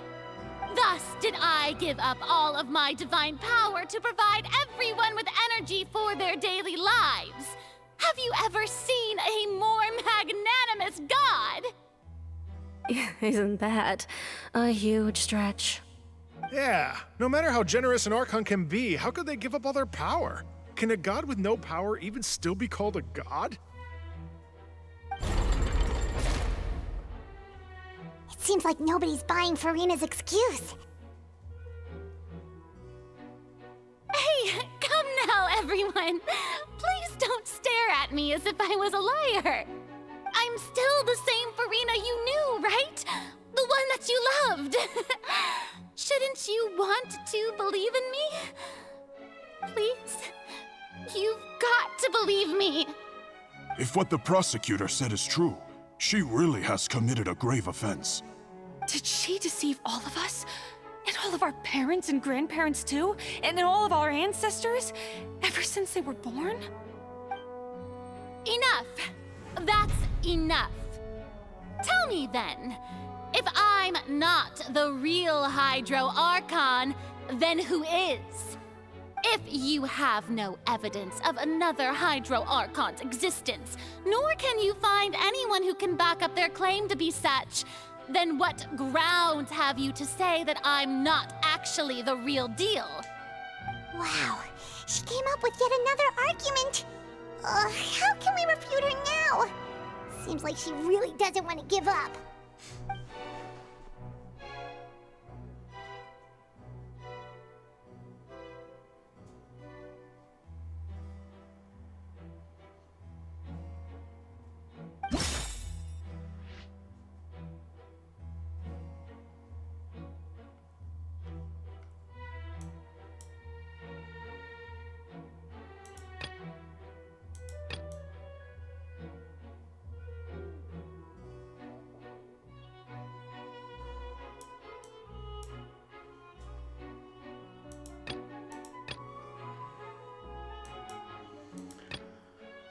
A ver, no.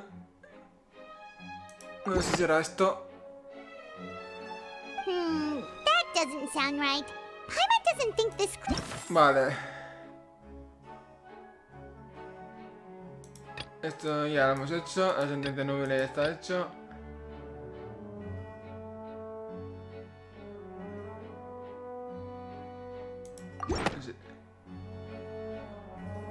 It has been established that all Fontanians can dissolve in water from the primordial sea. And that means... Since you insist on claiming to be a god and not a human, then there's a method that you can use right here and now to eliminate all suspicions of you being the latter. Miss Navia, please apply to serve as a temporary attorney for the prosecution before addressing the court. Though you act in partnership with the prosecutor, you must still adhere to proper procedure. Super sorry, Monsieur Chief Justice. I swear this really will be the last time that I'll speak out of turn. Now, I've brought some seawater from Poisson. As everyone knows, a massive flood struck the area not long ago, taking many lives, including those of some of my closest friends. So, Miss Farina, would you dare to touch some of this seawater? If we are to believe that you are indeed the real Hydro Archon, touching this seawater would have no effect on you. All it should do is strengthen your case. But if you don't dare to touch it, then we would have basically proved the reverse. Oh, and I must remind you that after the disaster at Poisson, nobody wants to see any more people dissolve. I do hope you'll act prudently and choose the simpler path of admitting guilt. Navia from the Spina di Rasula. The Spina has governed Poisson for many years. I guess her suggestion is valid. If Lady Farina is indeed just a human, she's probably Fontanian like all the rest of us. Would she really dare to try?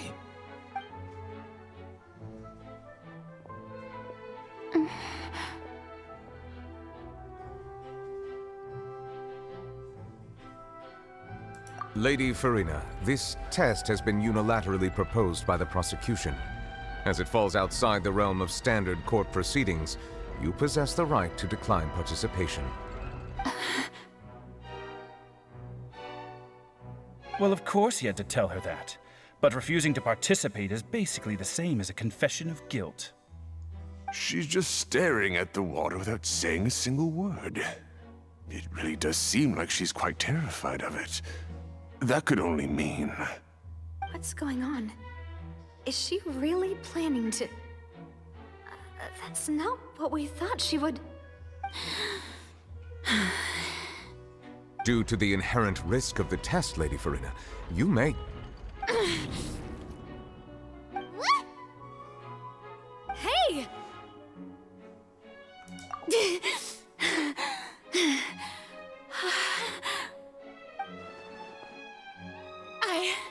I'm fine! Look at me, everyone! My hand is still here! I haven't been dissolved! Will you believe me now? I really am your Archon! I'm nothing like a normal human who would fall apart as soon as they touch this water! Really? Was this not the most obvious thing in the world? Miss Siegewin? If you're present, Miss Siegewin, please come forward and attend to the defendant. Siegewin? Don't be nervous. It'll just take a few seconds. Let me see. That should be enough. Please announce the results of your evaluation to the court, Miss Siegewin. As everyone doubtlessly saw, Miss Farina was displaying symptoms of hyperventilation and flushed skin. These indicate that she was experiencing the adverse effects of exposure to primordial seawater. The extent to which she was affected is the same as other humans when exposed to primordial seawater of a similar concentration. Thank you, Miss Siegewin. Lady Farina, you may return to the defendant's stand. Oh wait, what did she just say?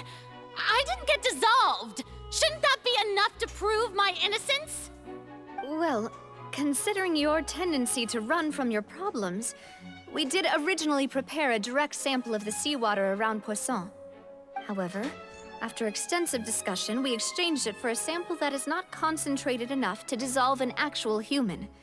After all, on the off chance that something entirely unexpected might occur, we don't want anyone else to lose their life to the sea.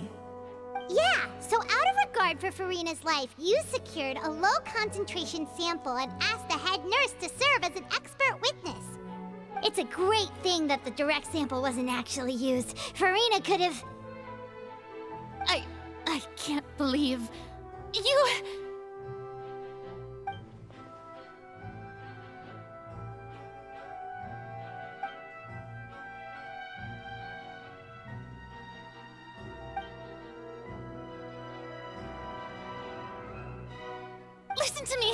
Listen to me, everyone! Please don't give me such cold and disdainful looks! What happened just now didn't prove a single thing! Think about it! How can you conclusively prove that an Archon can't also be affected by the primordial seawater? Also, if I was really just a human, why would I dare to just put my hand in that kind of water?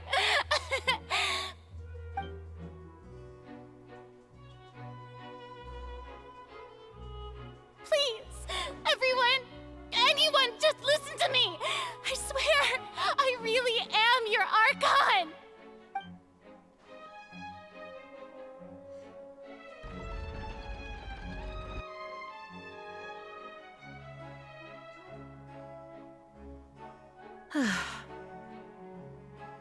I don't think anything she says at this point will sway anyone. The odds are just too stacked against her now.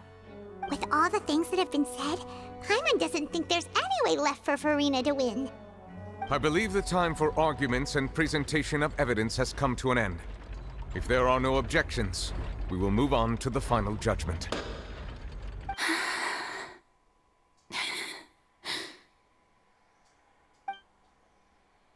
I don't think anything she says at this point will sway anyone. She's too stacked against her now. ¿Cambia de personalidad?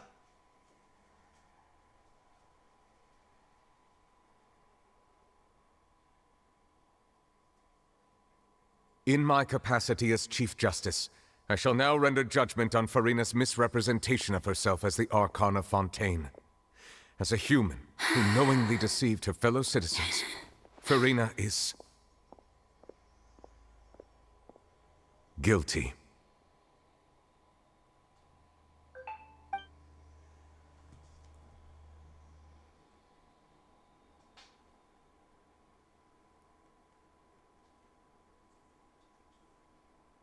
We shall now turn to the Oratrice Mécanique d'Analyse Cardinale to render the final verdict on the charges.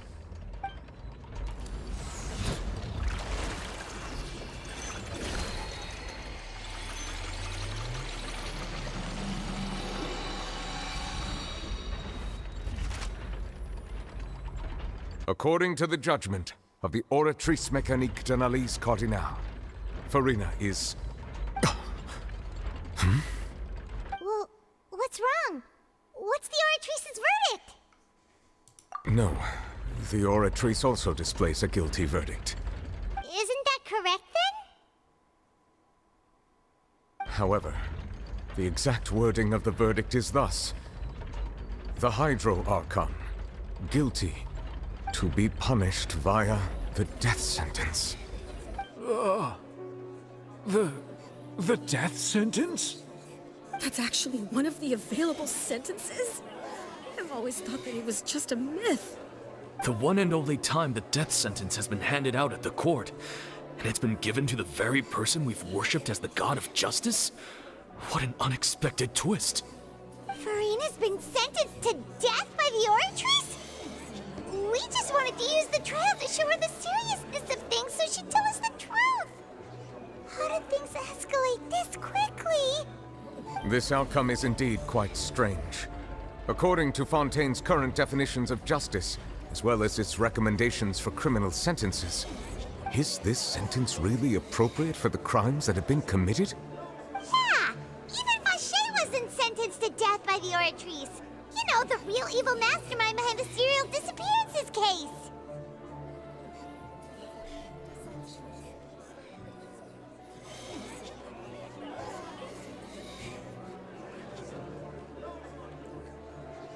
Indeed. Not only is Farina's sentence overly excessive, the very point of our trial today was also to prove that Farina has never been the Hydro Archon in the first place. But now, the Oratrice seems to have deliberately invoked the title of the Hydro Archon. What does this mean?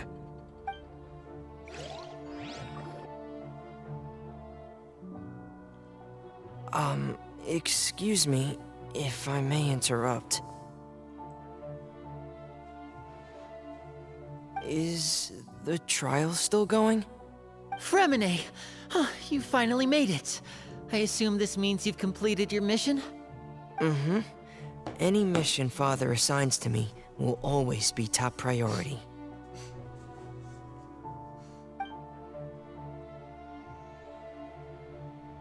Is that the first prophecy slate?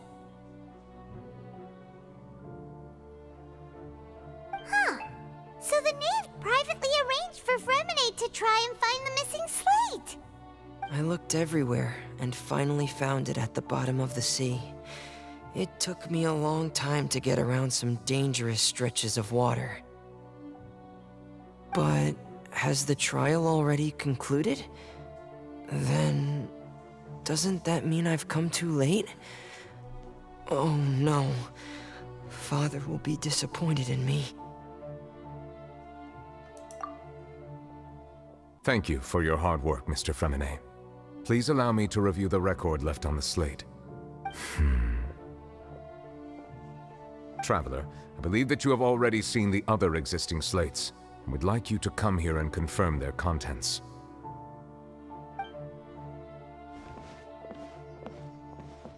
Huh? So what do you see? What is it?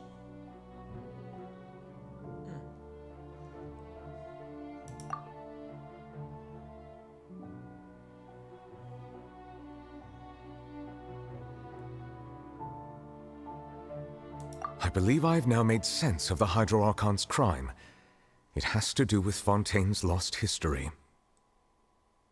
Huh? Isn't the Hydro Archon just guilty of deceiving her people? Oh, wait, no, that's Farina, and we've already proven that she's not the Hydro Archon. So when you say Hydro Archon, do you mean the real Hydro Archon we've been kinda talking about? In truth, everything that you've encountered in Fontaine up until this point can be traced back to the contents of these stone slates. However, I'm uncertain as to how much sense they currently make to you.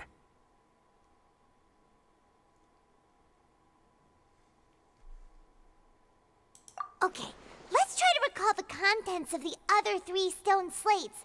Paimon will do her best to help you remember.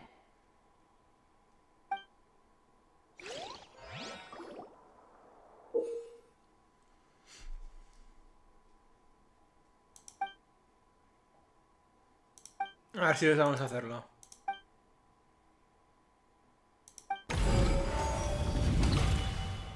Ya llevamos ya casi 2 horicas de... First stone slate describes what you just said.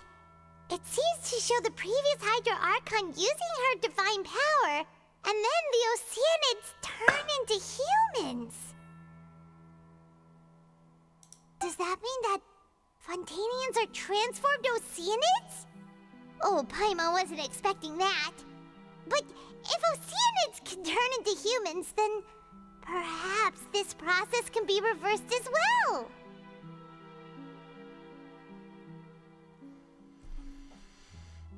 The second stone slate shows Celestia floating in the sky, and the Hydro Archon and her people worshipping it together.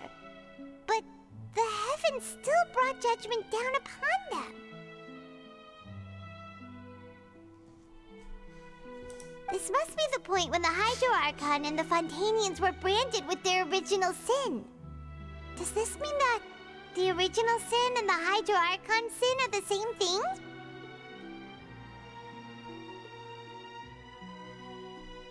The third slate shows the Hydro Archon sinking into the sea surrounded by many people.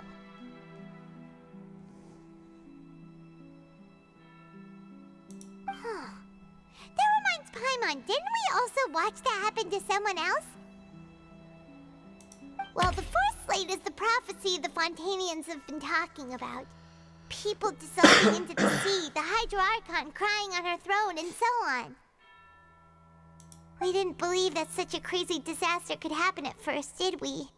But after that incident, it was just a question of when and not if.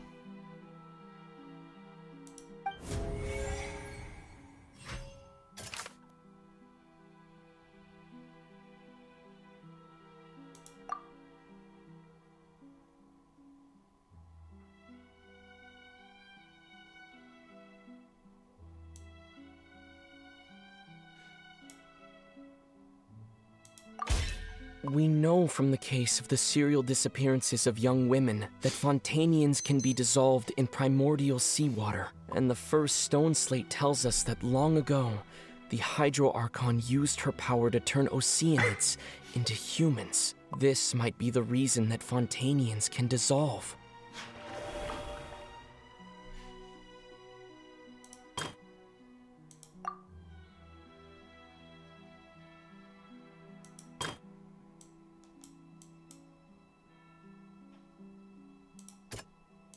That doesn't sound quite right.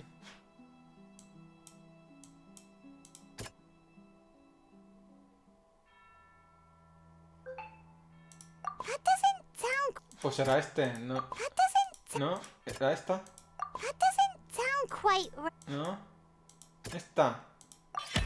Perhaps what is about to take place has all happened before. The true sin of the Hydro Archon that Nervalette mentioned, and the original sin cast down on the people of Fontaine by Celestia, as recorded on the stone slates.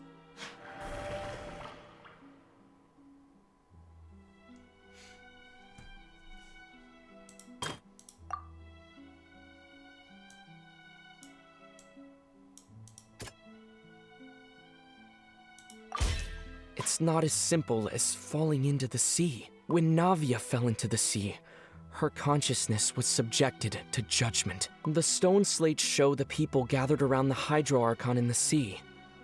Could that be alluding to the same thing? ¿Y el último de la taza? ¿Será esta? That doesn't sound No, quite... ay.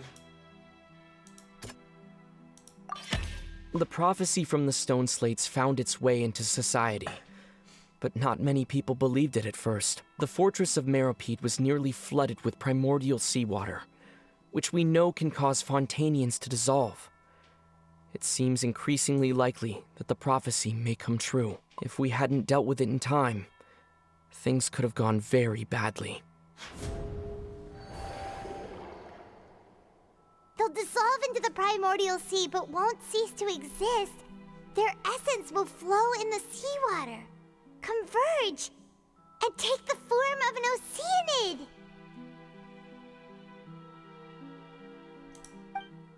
The Hydro Archon was sentenced to death in court, shocking everyone present. Perhaps this means that her sin was actually Fontaine's original sin.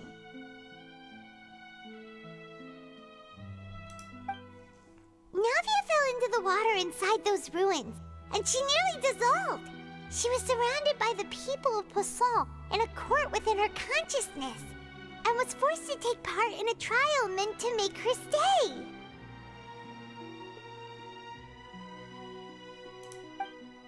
The eruption of the primordial sea at the fortress of Meropide was the surest sign that the prophecy was about to come to pass no matter what. The prophecy's contents can all be verified by recent events. If we combine what we know together, loads of truths should come to light.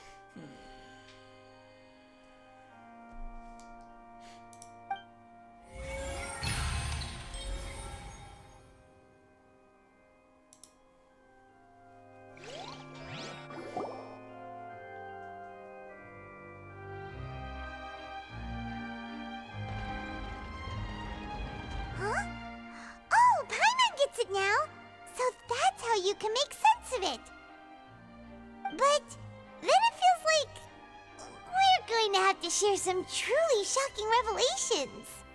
Let's hear them.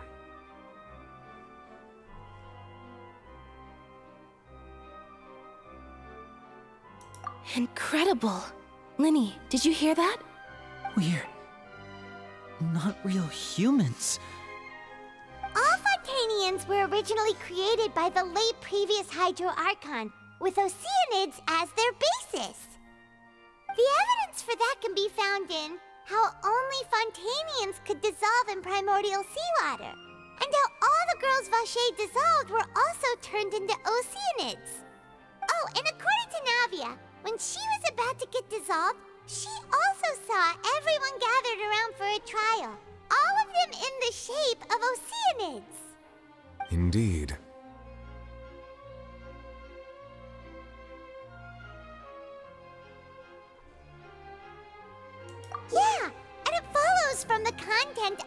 first slate that she probably anchored Celestia by creating humans without prior permission. That could also explain why the Oratrice judged the Hydro Archon to be guilty. It's to account for that ancient sin. The Hydro Archon's true sin was creating us? And yet, after many hundreds of years, the Hydro Archon's creations have turned around to try to judge the Archon within the Opera Epiclese. The twists of history are often the most unexpected of all. Yeah, isn't the image here just like when Navia fell into the sea? So wouldn't it be trying to show the image of the Hydro Archon also falling into the sea once the prophecy has been fulfilled in the fourth slate? In the end, the people will all be dissolved into the waters, and only the Hydro Archon will remain weeping on her throne. Only then will the sins of the people of Fontaine be washed away. Did Paimon get all that right? You've made some keen deductions. I must say, given how much you still don't know, it is impressive that you've already managed to connect so many pieces of the truth. However, while you were able to decode all the information on the slates, they've also been etched with an additional layer of hidden information using a different power source. When we were at the ruins, I tried to decipher the hidden information recorded in the slates. But since we only had 3 slates at the time, I was unable to come to a full conclusion. Now that the slate collection is complete, I shall make another attempt to decipher the narrative recorded within. If everything goes well, we should finally be informed of the unadulterated truth.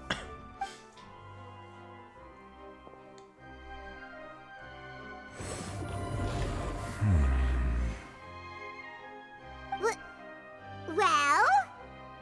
Did you get it? I believe I should share this truth not only with you, but with all the people of Fontaine as well. I will try to briefly summarize it for you.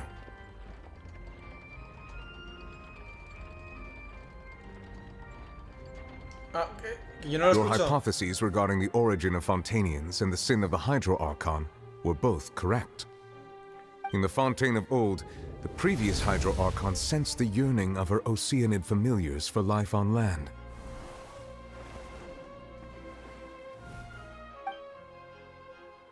The Oceanids were enamored with the beauty and romanticism of human beings, and wishing to have those experiences for themselves, expressed to the Hydro Archon their desire to become of a similar kind. However, even though water as an element is intricately linked with the power of life, the Hydro Archon, as one of the 7, did not possess the authority to create a new form of human life. Not one to give in, she eventually found a way to create permanent humanoid bodies for her familiars by appropriating the power of this planet's primordial sea. She poured primordial seawater into the Oceanids' blood vessels, creating humanoid mimics in the process. But if Fontainians were to ever come into direct contact with water from the primordial sea, the power within their bodies would escape these artificial restraints and return to the sea. As a result, their forms would collapse, and they would be reverted to their original forms as Oceanids. Of course, the Hydro Archon never received permission from the heavenly principles to create a new human race. And thus, the Hydro Archon and all of her creations came to shoulder the original sin of appropriating the power of the primordial sea. That is the true history of how the people of Fontaine first came into being. So we were all Oceanids before we turned into human beings?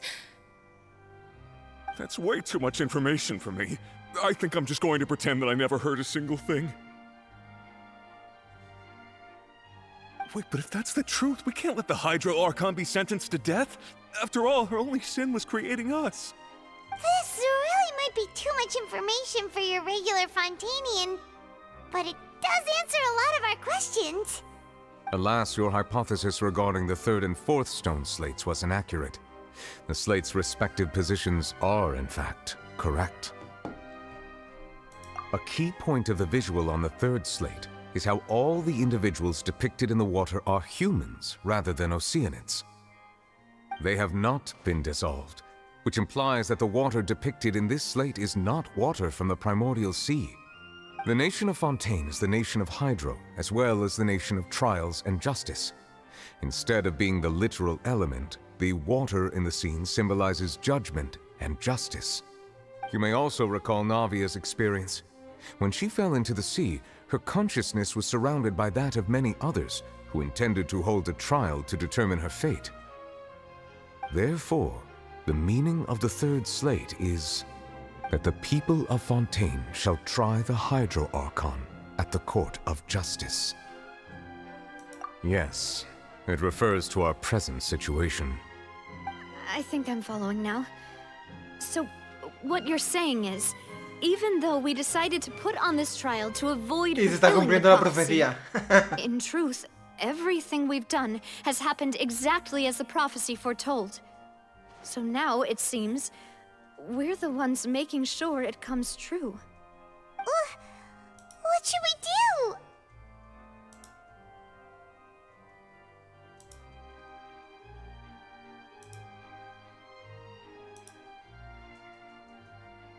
Huh.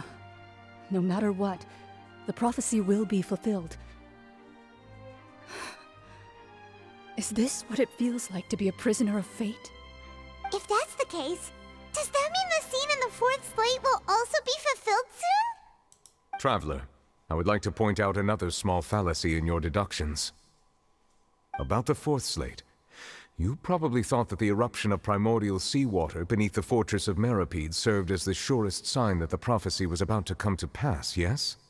However, I believe that rather than being a sure sign, that eruption could in fact only be a small warning of something far worse to come. As for the root cause of the catastrophe, I believe you've already encountered it once before.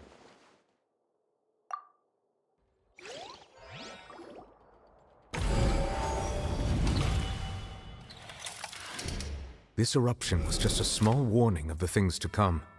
We must find the root cause of the disaster.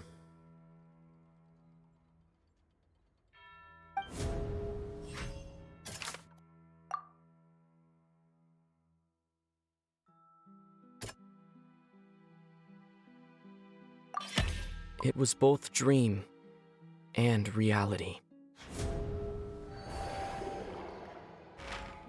If we're talking about a true culprit, that could only be that thing inside the primordial sea, right?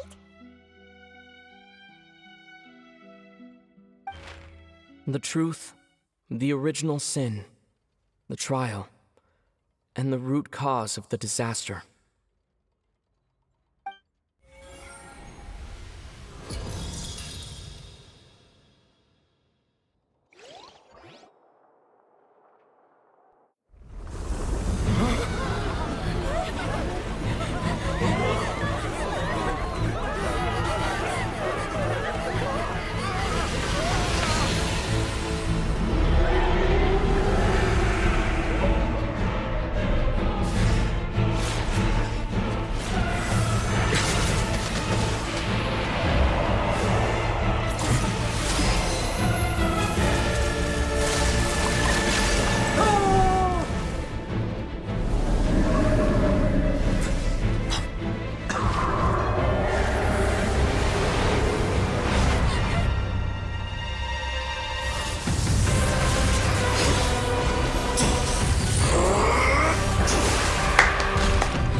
That was way too close! How did that thing just burst into the Opera House?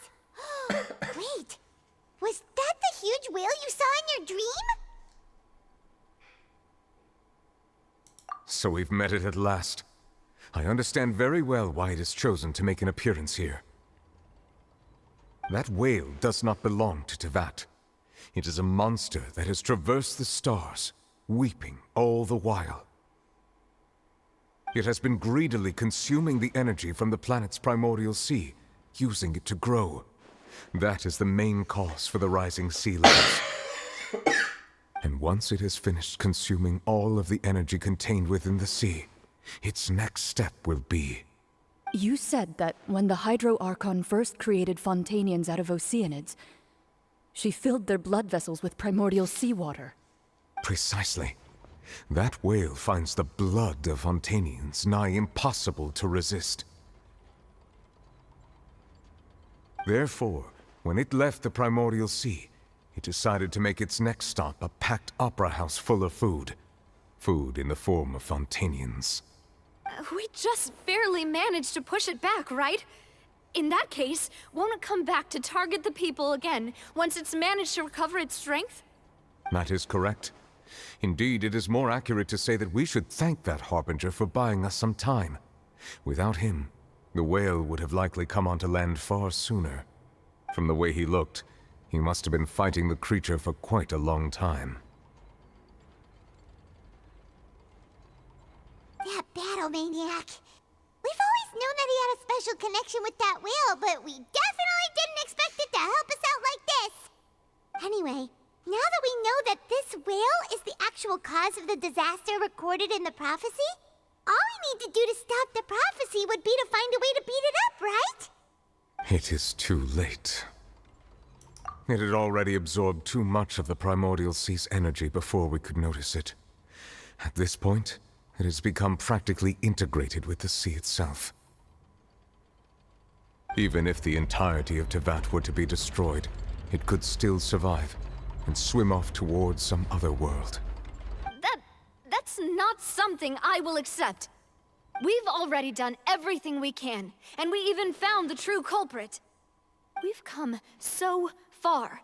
You can't just tell me that the last hurdle is some impossible foe. That's just not fair. Indeed, that's not how a grand performance should end.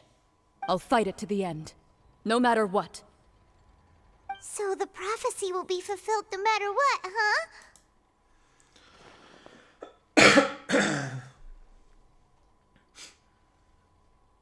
The prophecy. Yes, what has been prophesied will be fulfilled. You may view such things as the history of the future.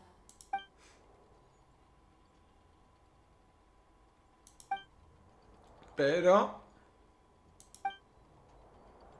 Just as prophecies are usually only the future as seen from the perspectives of the gods, could things be happening in hidden corners where the gods' gaze does not fall? Ultimately, fate shall serve as your only guide, no matter what will happen in Teyvat's future. All... Yeah.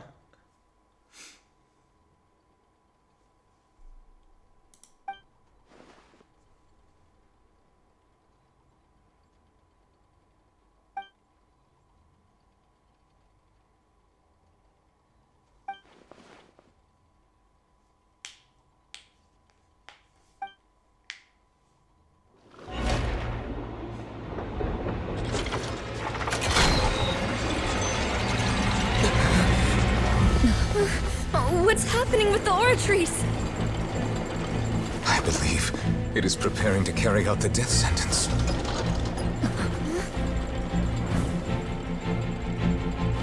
Verena!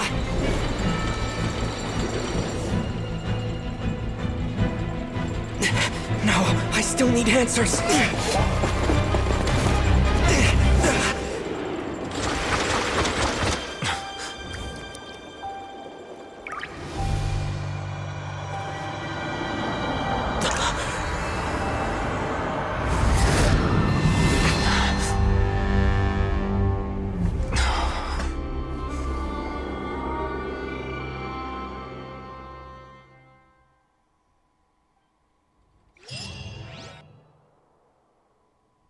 Que acabar aquí.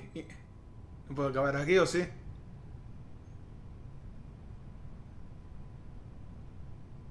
Esta es la arconte vieja. La verdadera. You.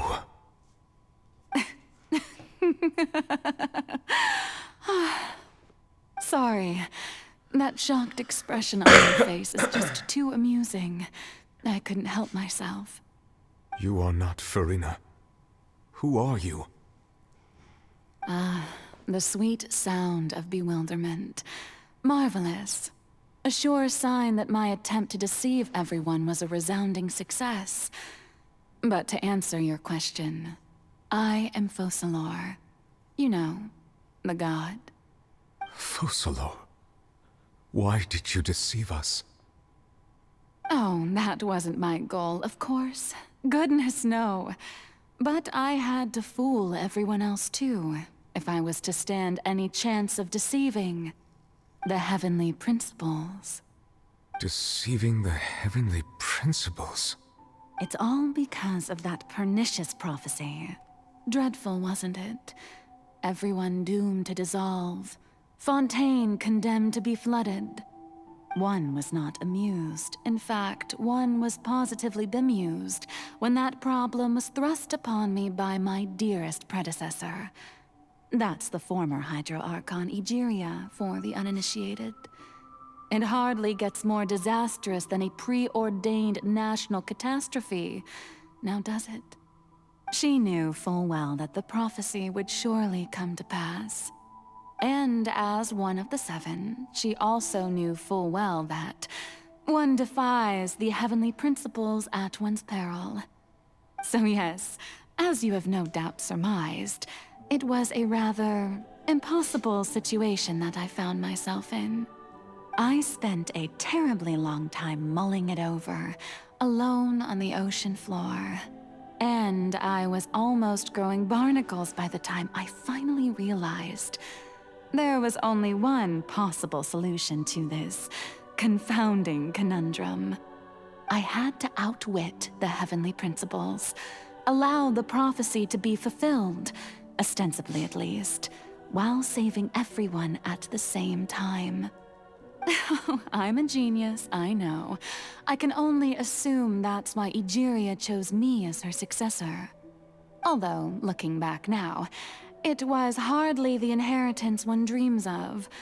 Between the task of saving the nation, the quotidian duties of the Hydro Archon, and not to mention the original sin of creating a new race of humans, I dare say she left me quite a colossal mess to clean up.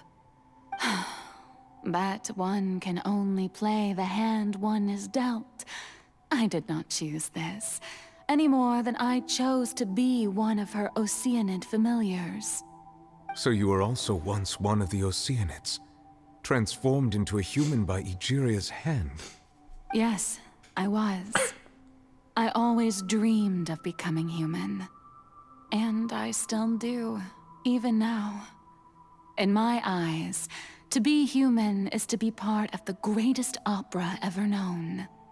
After becoming a god, I separated my divinity from my body and spirit, leaving behind only a self that was as naive and bewildered as my past self on her first day as a human being. The me you see before you now is that divinity. And the human counterpart I left behind, I named Farina. She could feel joy, sorrow, and everything in between.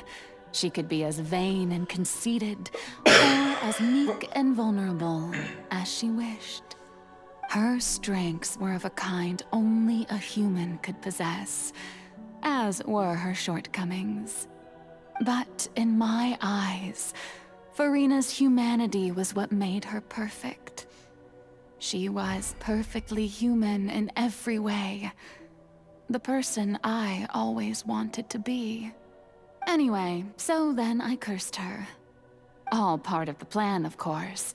The plan to deceive the heavenly principles. Do you still remember the final scene of the prophecy? The Hydra Archon alone, weeping on her throne.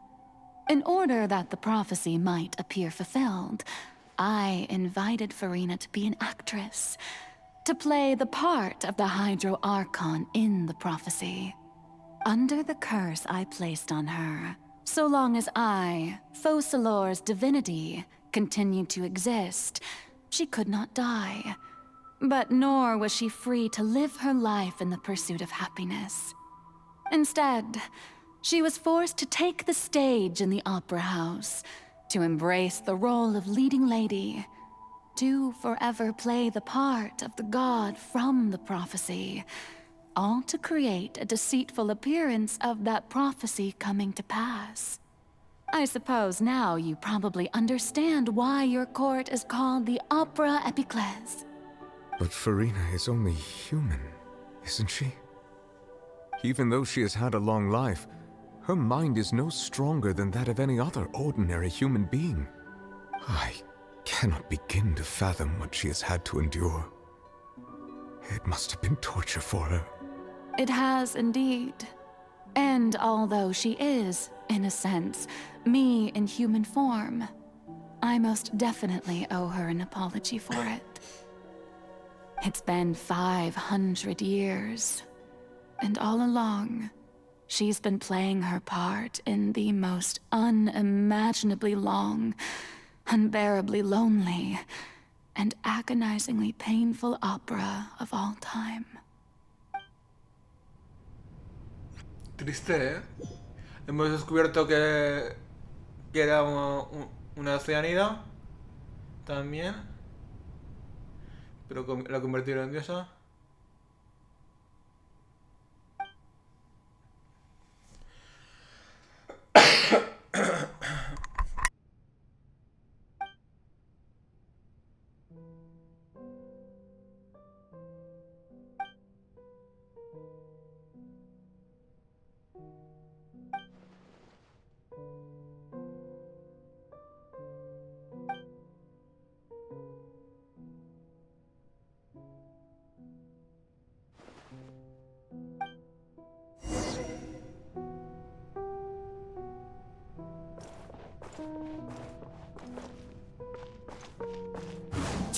Follow the wind.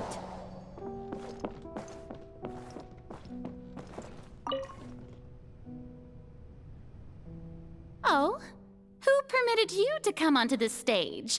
Now, I understand your admiration for my august self, but I must ask you to keep to the rules.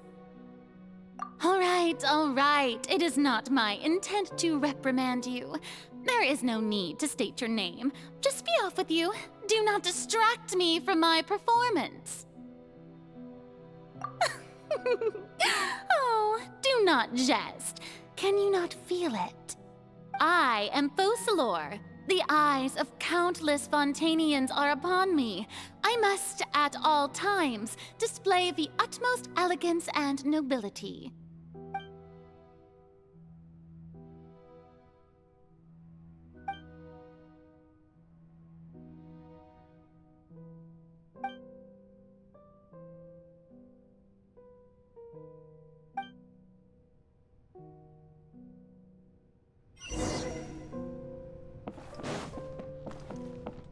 Dear audience, the performance is experiencing a technical difficulty, but worry not. The guards shall resolve it soon enough.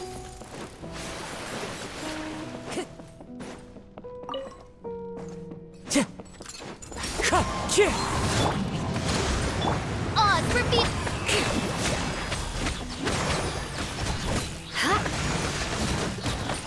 Eye for an eye.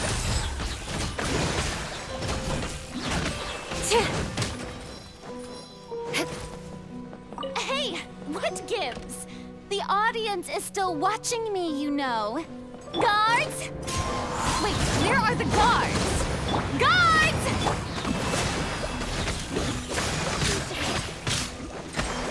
Rack and ruin.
Farina.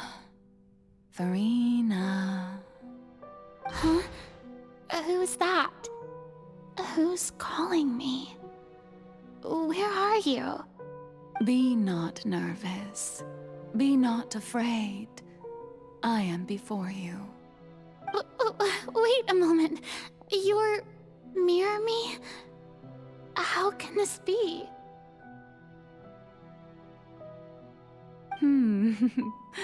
Mirror you, huh? You know what? That's not bad. Let's go with that. Mirror me? What do you wish to say? The prophecy. Have you heard of it? What prophecy? Wait. I know. I think. I don't know why, but it's in my head somehow. The people will all be dissolved into the waters, and only the Hydro Archon will remain, weeping on her throne. Only then will the sins of the people of Fontaine be washed away. Oh, very good. You know it well. What's going on? I can't seem to remember anything clearly. The only thing I know for sure is this prophecy. Will it really come to pass? Yes, it will. And that is why I've come to you. Disaster will come to Fontaine sooner or later. Things will develop just as the prophecy declared. There is no escaping it. But doesn't that mean everyone will die? I'm a Fontainian just like them. Will I dissolve too? Oh, don't worry. Magical meetings exist in this world precisely to give people a chance to turn things around. It is the reason why you met me today. I will tell you how to save everyone, but you may have to suffer somewhat. Oh, so there's still hope after all. Goodness, you frightened me. You spoke so much and with so much certainty. As for the suffering, well, I will admit that the first thing that came to mind was, why do I have to be the one to suffer? But if the prophecy will come true, I'll also die anyway, right? So if I've already met you as my magical meeting in this world, if there were scales, with all the people of Fontaine on one side, and my pain on the other, is it not obvious where the scales should tilt? You truly are the perfect human, my ideal. I suppose this would also be the justice that belongs to you. Huh? Don't worry, it's nothing. Listen well. Fontaine has just lost its Hydro Archon. I need you to play a role, that of the new Archon. Play as a god? That's right. You must begin a never-ending masquerade. You must never let anyone suspect your identity. If you can keep it up, then I shall have my way of defying this prophecy. But should your identity be revealed, then all hope will be lost. But how will I do this? A human assuming the role of a god without being exposed. Don't worry. What you must do is not to turn yourself into a real god. You simply need to play the role of a god as humans imagine them to be. Being a human yourself, I'm sure you already know what such an entity would be like. Remember, your true challenge will not be pursuing divinity, but contending against humanity. I'm still not sure I understand, but I'll try. I'll try to do this. So, how long am I going to have to play this role? To accomplish this mission, you will have to stay on the stage for many, many years. You will endure and not grow old until your task ends. But I promise you, all will eventually end in a magnificent and dramatic trial, and everyone will be saved. A trial, huh? How exciting. I'll be looking forward to it.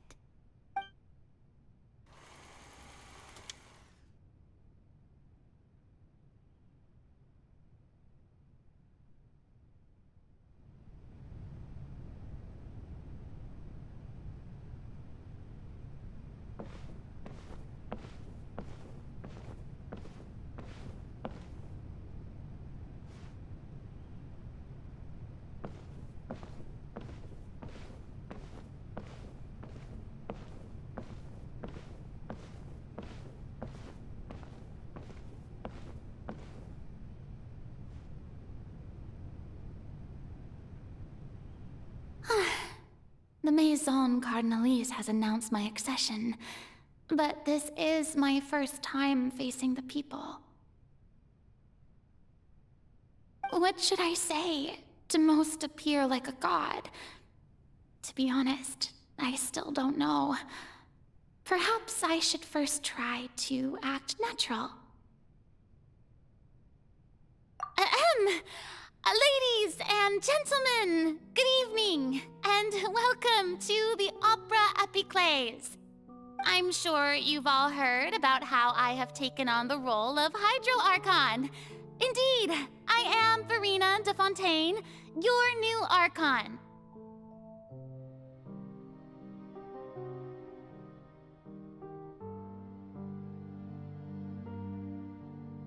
In truth, I know little about becoming a nation's new god, but it will be my honor to guide you all.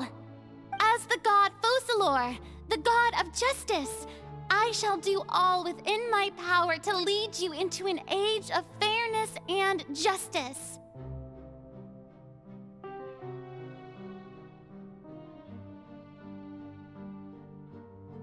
Once again, thank you all for coming. If you should have any questions or suggestions, please send them to the Maison Cardinalise. The future of Fontaine will require us to work together, after all. This should do it. I thought I might stammer, but thankfully, I was able to convey my thoughts just fine. Okay, and next. That's the new Hydro Archon. Is this some kind of joke by the Maison? I would have thought that a being that surpasses humanity would be a bit more assertive. Hey, did you hear that? She even told us to send her suggestions there at the end. Shouldn't gods be all-powerful? She's being so modest. What's the difference between her and an ordinary person, then? If you ask me, perhaps the succession didn't actually happen. She might just be a Maison back puppet. Wait, what's going on? Why is everyone suspecting me of being a fake? Oh, this is bad. If I get exposed here, there'll be no saving the people from the prophecy. Right. Mirmi said that I just need to play the role of a god as humans imagine them to be. Calm down, Verena. Think. What do the people want? How would they imagine a god to speak and act? Assertive, with a strong sense of presence. One who can dispel all doubt. That is the character I'm fated to play.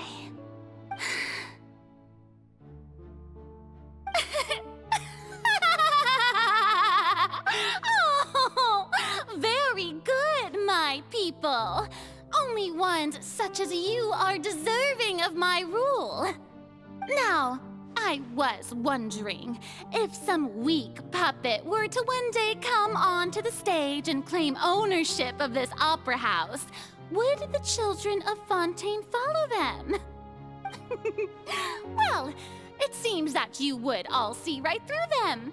Having passed my test, you are qualified to witness wondrous trials alongside my august self, here in this opera house. You may consider my previous act a door gift of sorts. I thought it was a debut that suited the atmosphere. Now then, let us be reintroduced. Ah, so that was just a performance. How could I have forgotten that we were inside an opera house? Her personality. It's quite shocking, to be honest, but I suppose it's a better look than before. Such a fascinating and bold deity. How wonderful! Our future may yet be bright after all. It seems I've turned them around. Best follow this flow and restart my accession speech. My dear people, whether you acknowledge me or not, whether you trust me or nay, I say to you, keep faith in your ardor for justice. We have heard it said that this nation's sins can no longer be washed away. Well, I say that justice is most fragrant when it blooms amid sin. The scales of justice should not weigh heavy in the hands of its God. On one side, it must carry fairness and justice. And on the other, praise and applause. May law be the prayer on our lips. May judgment be our worship. Let us light the fires and drink to the future of Fontaine. There is no trouble in this world that justice cannot solve. All that is needed is for you, my people, to believe in it, heart and soul. So long as I, the Archon Focalor, stand within the Opera Epiclese, so long as I stand before the Oratrice, I shall even judge the gods of this world!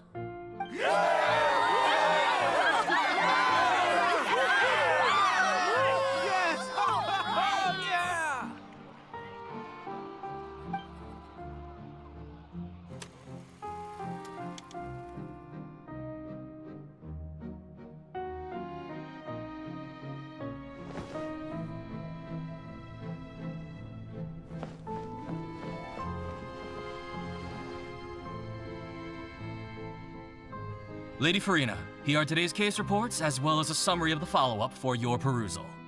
Come now, was I not just at the Opera House in person?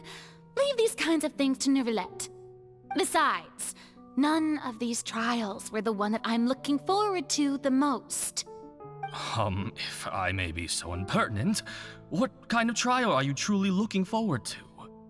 A magnificent, dramatic, and wondrous trial. A trial to end all things. How could you hope to understand? That's true. I fear I lack the ability to grasp your divine thought, Lady Archon. No need for fright, and do not take what I said before too seriously. Go now, do your duties. The trial I await. It will come one day.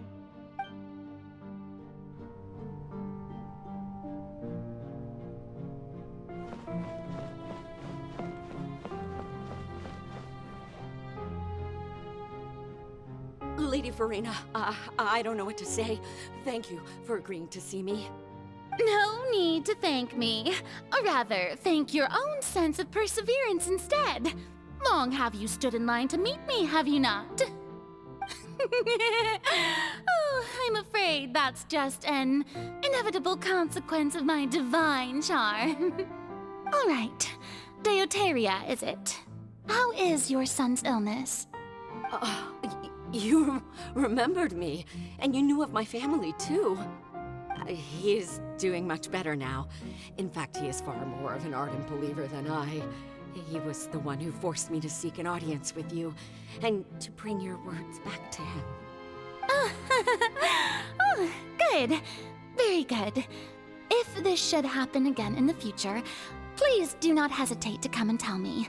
Going down to citizens' homes every so often, while not usual practice, should serve as a fine change of pace. Ah, you're such a gentle and wise god. Thank you once again, on behalf of my son.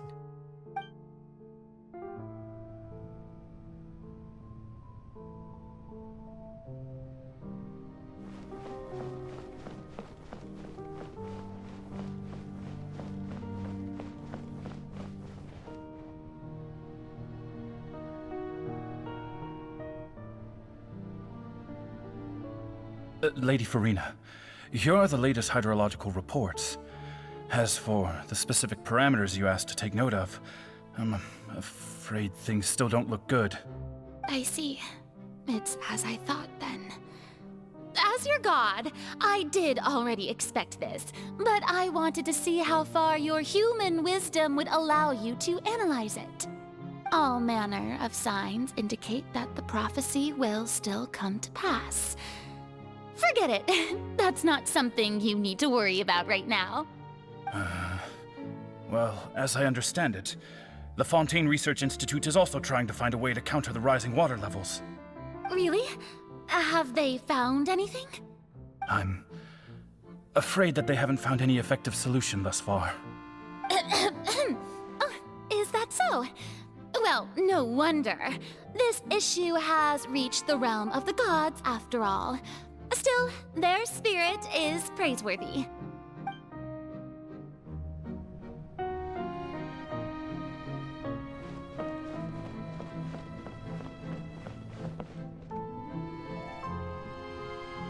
The day is finally over. I haven't had a moment to breathe this whole time. But it's good to see that everything's getting on track. There are no longer any voices of suspicion. Maybe this is fine. I just need to keep going, and everyone will be saved. Alright, Farina, don't think too hard about this. You need rest. Tomorrow's a new day.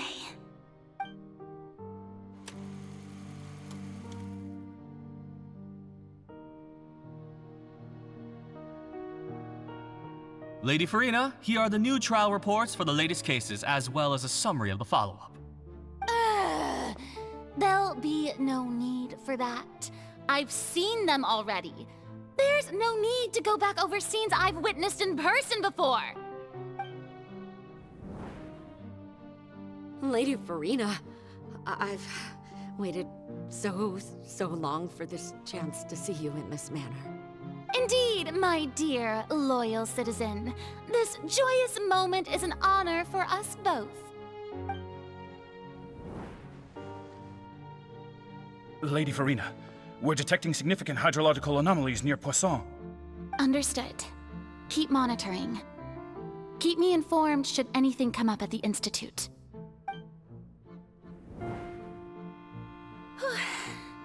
I don't think I let anything slip today. I must show the people that there is nothing to worry about. I just don't know when these days will end. I feel utterly exhausted. Best to rest early today, too.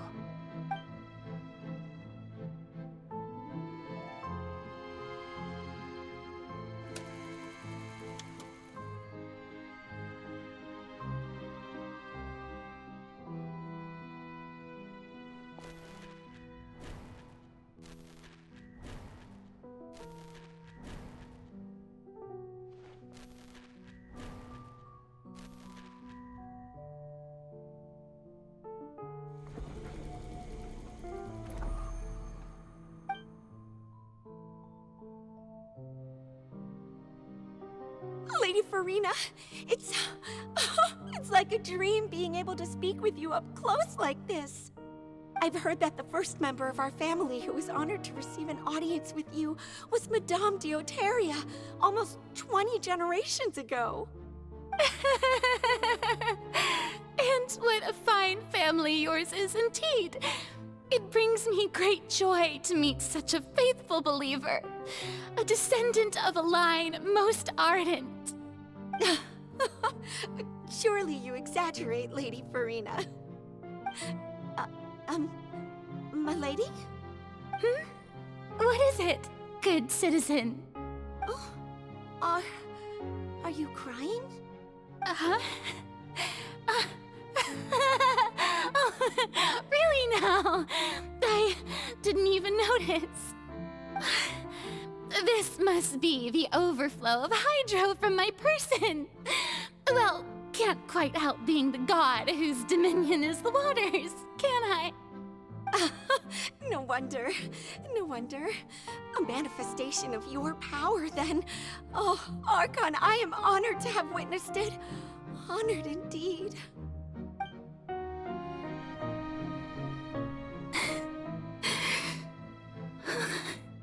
So interminable. So lonely. Just how much longer? Hundreds of years must have passed by now. Perhaps the show must go on for hundreds more. I never imagined that it would hurt so much.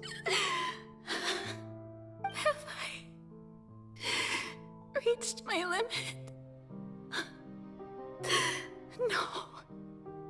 Perhaps I reached it long ago. Today I didn't even notice my own tears. I want to tell someone, anyone, about this. But would that not destroy all I've done so far? I've conducted so many investigations across the centuries, but there's not even a sliver of hope that we might break the prophecy. All I can do is keep heart. I must maintain this act. It is the only way to save Fontaine. Please, mirror me. You have to succeed.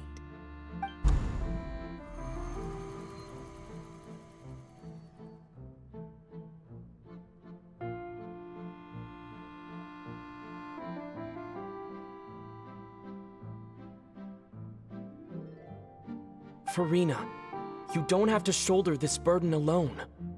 Although I don't know what you might be keeping from everyone, your people are more than willing to share your burden with you.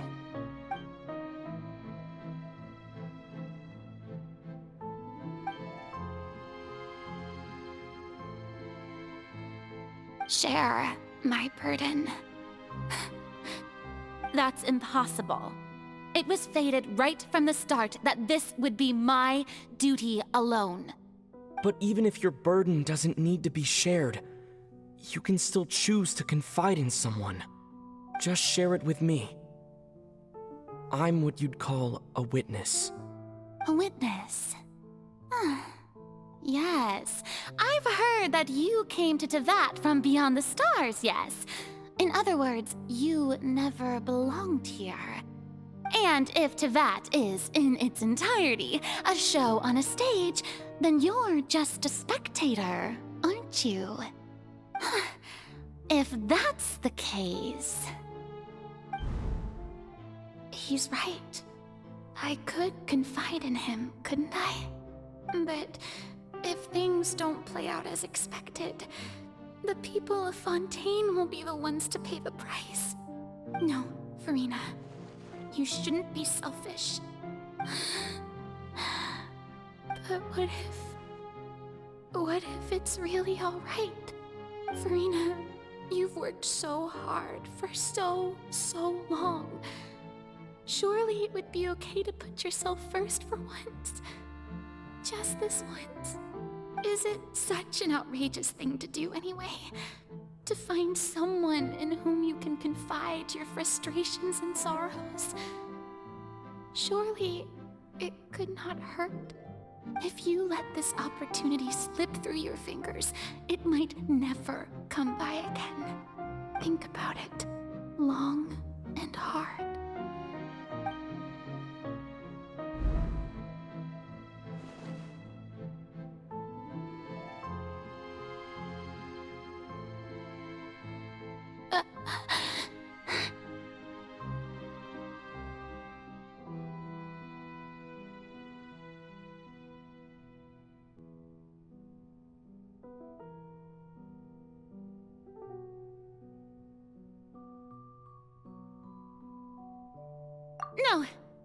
have nothing to say.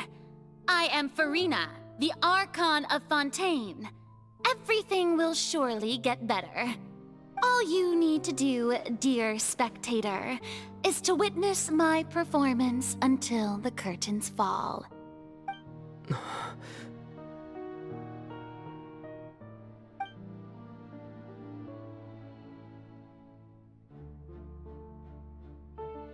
Fine.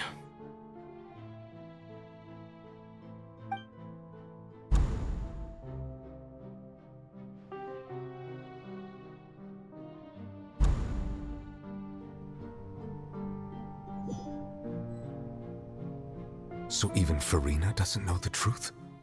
You've never once let her in on the full plan? Yes, it had to be done. To deceive the heavenly principles, you must first deceive yourself. She did very well. If she had let her resolve falter even once in these 5 centuries, Fontaine would have been doomed to the most tragic fate. It seems that trusting humanity was the right decision after all. I believe that I understand how your deception works, but that is only half the truth, is it not? How would you build on this foundation to save the people of Fontaine? That is the most important thing. Ah, good. Of course, the Iudex of Fontaine has pinpointed the crux of the issue. I'm sure you've long sensed that the Oratrice is no simple machine, yes? I've always suspected that it had its own consciousness, and Lenny did mention that he heard a human voice within the core chamber. It now seems that that person was you, hidden within the machine all along. Am I right? And then I became one with the Oratrice, taking Fontaine's gnosis with me. Yes, it would seem so, wouldn't it? Alas, your understanding of this device still lacks sufficient depth. In truth, it is no enactor of justice. It is, in fact, a device created to kill the god of justice. I beg your pardon? Oh, you have it. And to be more precise, not only will the Oratrice take down the god of justice, it will also take down the divine throne upon which she has been placed. I mean, did you think I would be the sort to enjoy peaceful repose while Farina suffered? My work over these last 500 years has been to constantly accumulate indemnitium within the Oratrice.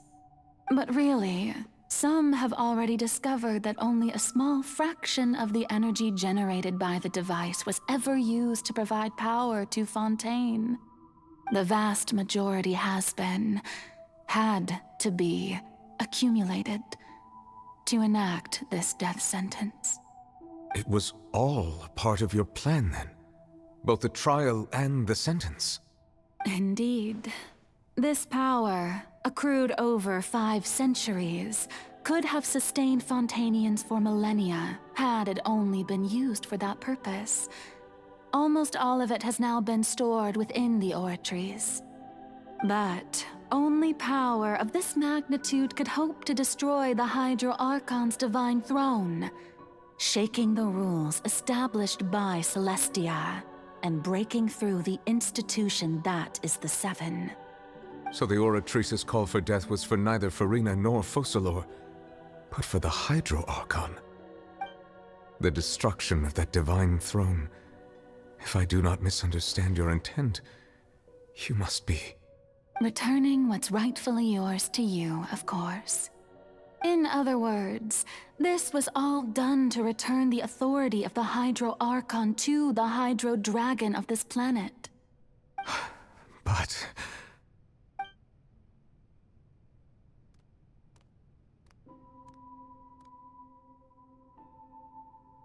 Oh, what? Getting sad again, are we? The authority of the ancient dragons shall soon be yours once more, O Hydro Dragon Sovereign. And this is the face you make. all you've done throughout the years. is just so you can sacrifice yourself at the very end. I've never quite seen it that way, you know. Even now, I'm quite pleased at how well my deception worked.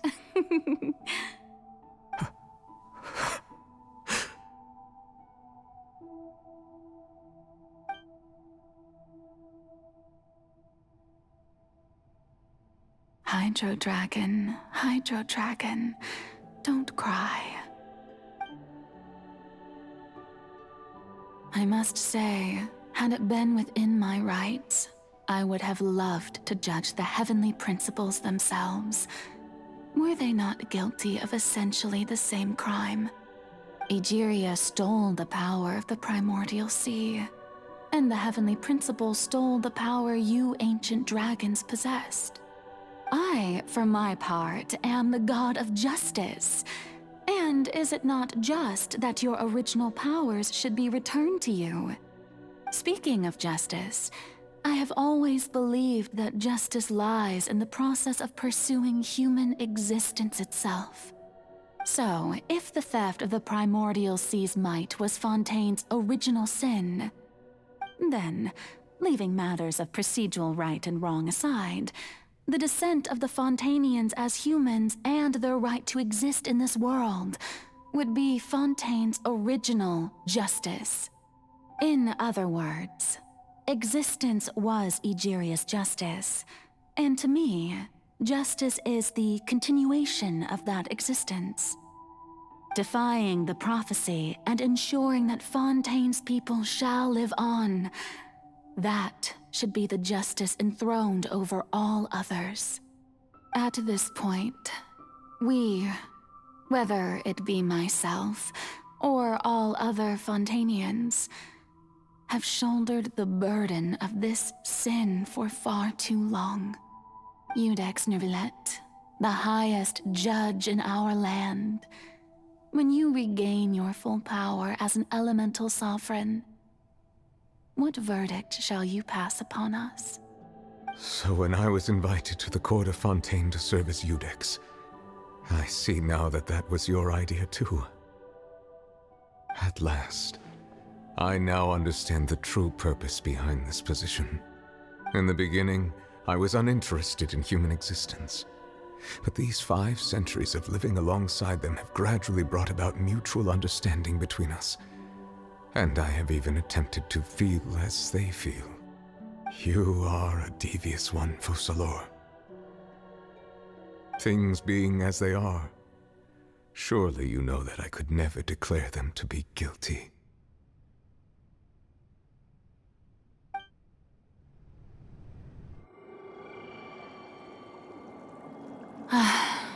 The hour of my execution is almost here. For the sinner, the curtain call has come.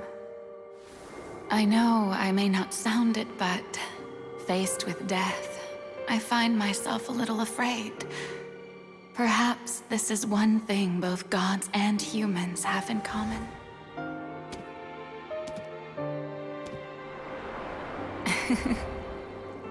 Farewell, Nervillet. I hope you've enjoyed the part you played these 500 years.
Judex Nuvelet, hereby declare,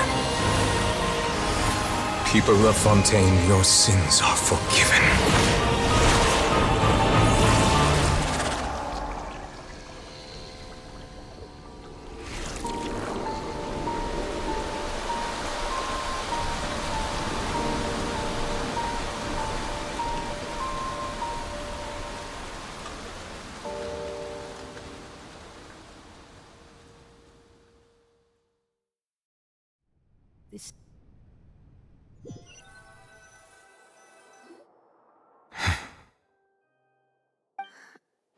What just happened? Has the death sentence been carried out? Was that bright light some sort of misdirection? I have a feeling that something huge just happened. But since we're all still alive and haven't been dissolved, I assume whatever happened was good for us. It's time to end this. We must mete out punishment to that beast. Didn't you say just a moment ago that it can't be defeated? I have gained the strength sufficient to deal with it. Through certain means, I now have the ability to separate the power of the Primordial Sea from that creature. We should seize the opportunity to pursue our quarry. Traveler, now that the oratories can no longer function, I require an executor to help me mete out justice. The root of the calamities befalling Fontaine, the beast that enacts the prophecy. Its name is the all-devouring narwhal. Come with me, traveler. The hour of execution has come.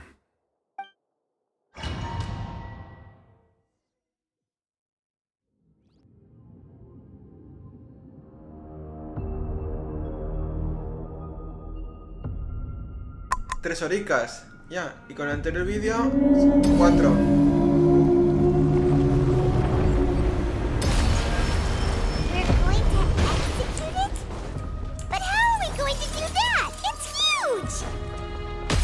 I've already done my best to separate the power of the Primordial Sea from the way. Considering the size of the beast, I cannot reach the power source. Unless we can find a way to attack it from within. I shall share a part of the ancient dragon's power. We shall look for an opening together.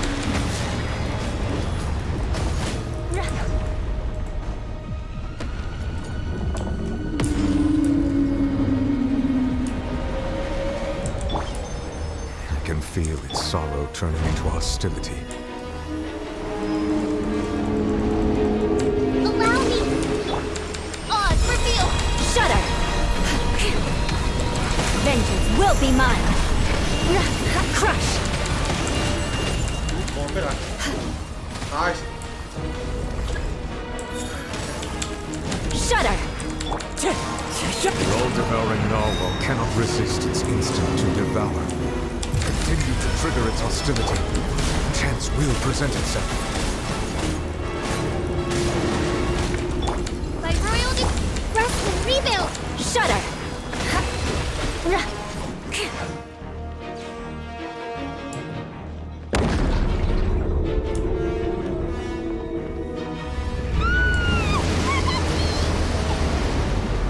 El objetivo, ¿no? Estar dentro. Why is there a hole thingy over there? That looks really scary!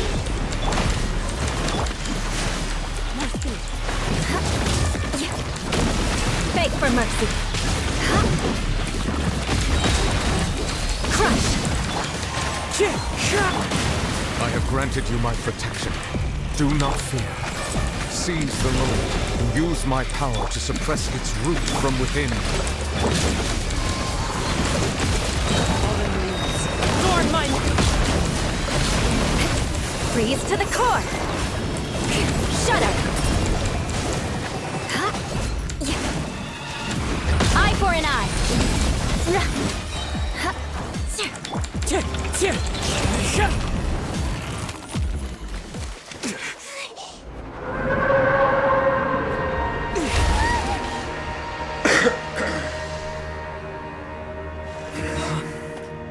Perdona por la tos.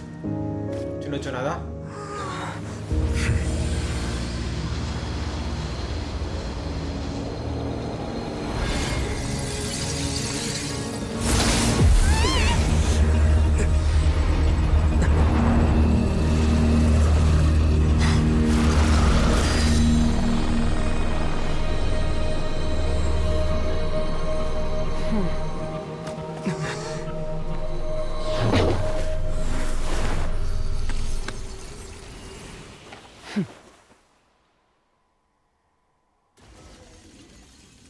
thanks for helping with the cleanup.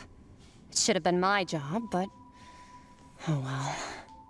It was just supposed to be a short private training session for me.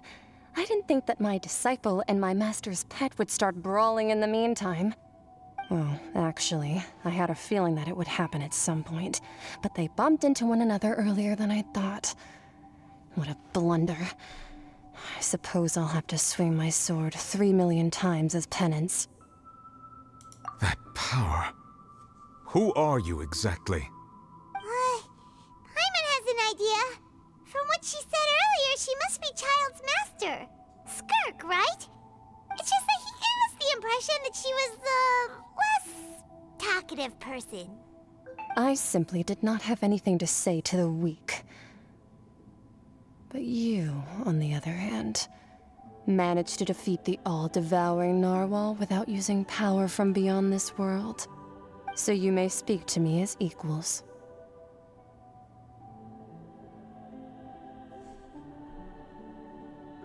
I have to agree.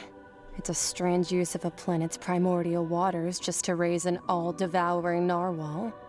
That kind of power is wasted on it. It's not cooperative. It eats too much. And I have more important things to do with my time than pet sitting. The only thing that creature has going for it is its looks. All in all, it fails as a pet. Miss Skirk? I think you might have missed the point. The point being? Well, being that this pet almost destroyed an entire nation. So what sort of person is your master? Well, Child's master's master. Wait, is that right? Oh, right. So you don't know him. Sorry, I assumed you did. His name is Sertologi.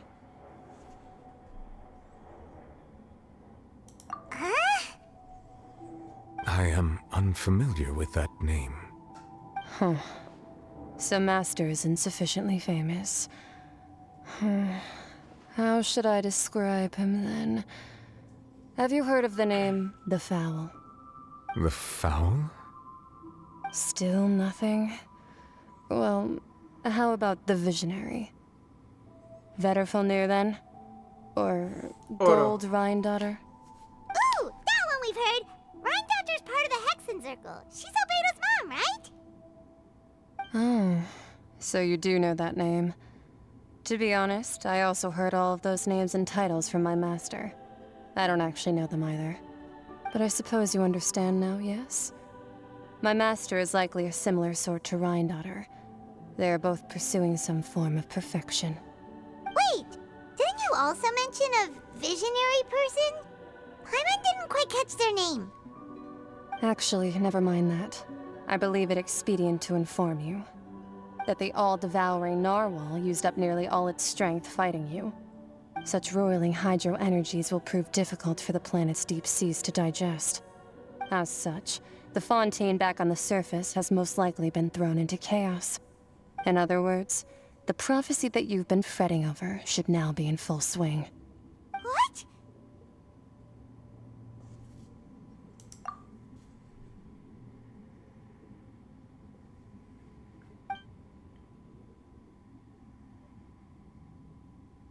Not to worry. Focalor has already managed to deceive the heavenly principles. In the end, the people will all be dissolved into the waters, and only Farina will remain, weeping on her throne.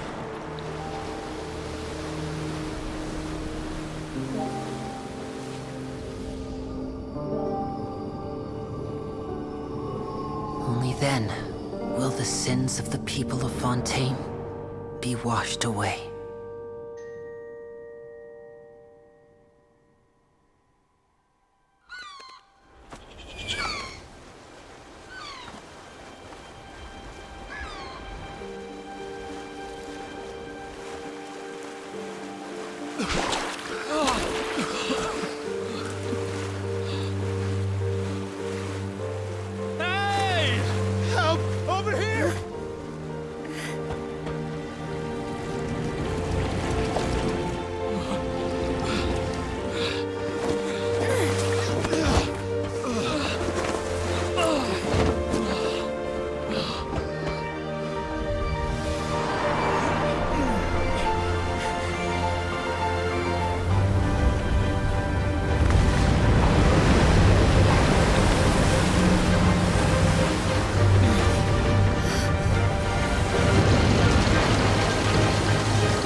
All hands, initiate emergency rescue!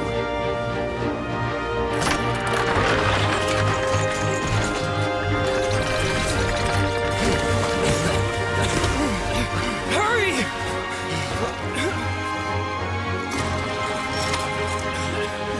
Hey, lend a hand!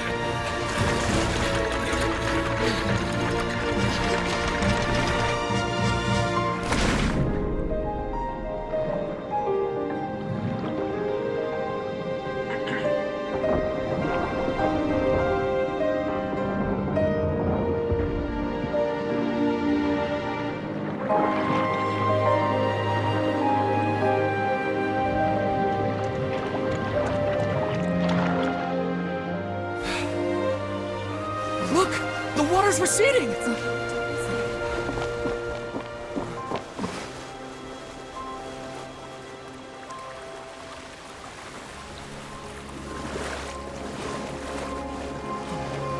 a miracle! Water's receding. We didn't dissolve. The prophecy was wrong. The prophecy was wrong.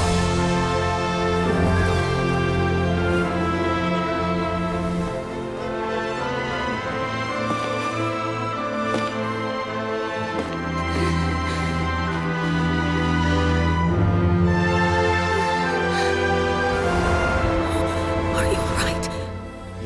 Yeah. We're saved. The prophecy was wrong.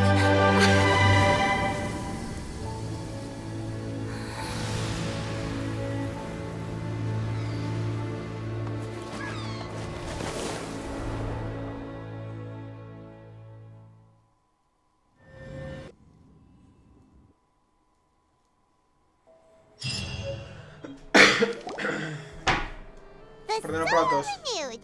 The Spina talks post-disaster rebuilding. I recently visited Poisson to meet with Miss Navia, spokesperson of the Spina, and we spoke about Poisson's present and future. Old soil can still give birth to new bloom, Miss Navia stated. Hope is like seeing a small cookie when you're starving late at night. You just need a little of it. Skyship Winglet, Booner Brain of the Fontaine Research Institute. The various disputes that have arisen on account of Mr. Edwin have suddenly become a shield over the Institute, with Jurier turning out to be a once overlooked hidden gem. People always call the first researcher mad, but few know what to call the second. And should that latter person achieve a miracle, they would find it all the harder to find a word with which to classify him and his team. Wow! Paimon barely recognizes the people in the reports. Are those really Jurier and Navia? They sound like real big shots. What do you think? Pretty enthralling, huh? The Steambird's idea was pretty simple. With the disaster just having passed, we would print a free edition packed to the margins with good news to calm people down. The value for these big scoops lies in their inevitable follow-ups. We'll publish further reports and go into the stories behind those people. Edwin's assistant, Jurier, created a true flying ship, while Navia is leading people in the reconstruction of their home. I'm sure that these stories could draw even your well-traveled eye. Paimon's curious too! Wait a minute. Didn't we watch everything happen from start to finish? What's there to be curious about? And that's exactly why I'd like you to come conduct interviews with me. You're the best incubators of news, if you haven't noticed. And also, with you around, I'm sure I'll get to see that Duke. Are you sure? Hasn't he turned you down several times already? Oh, this time will be different. Come on, let's head to Poisson first, and then make a trip to the fortress. There are some things you'll only know when you get there. Nos obligan a ir.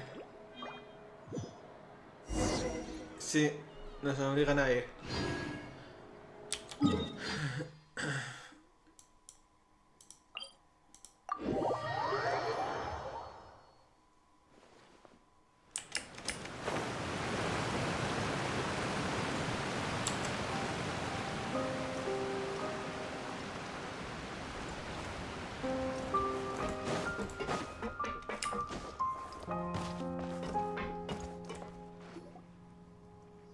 Navia! Oh, it's you. What brings you all here? Hey, we're just having a look around. I'm here to update myself on how things are going here. Oh, the Fatui are here too. Let me introduce you. This is Mr. Garunt Snežević. He represented the Knave in sending us a large amount of supplies, and is helping with our work.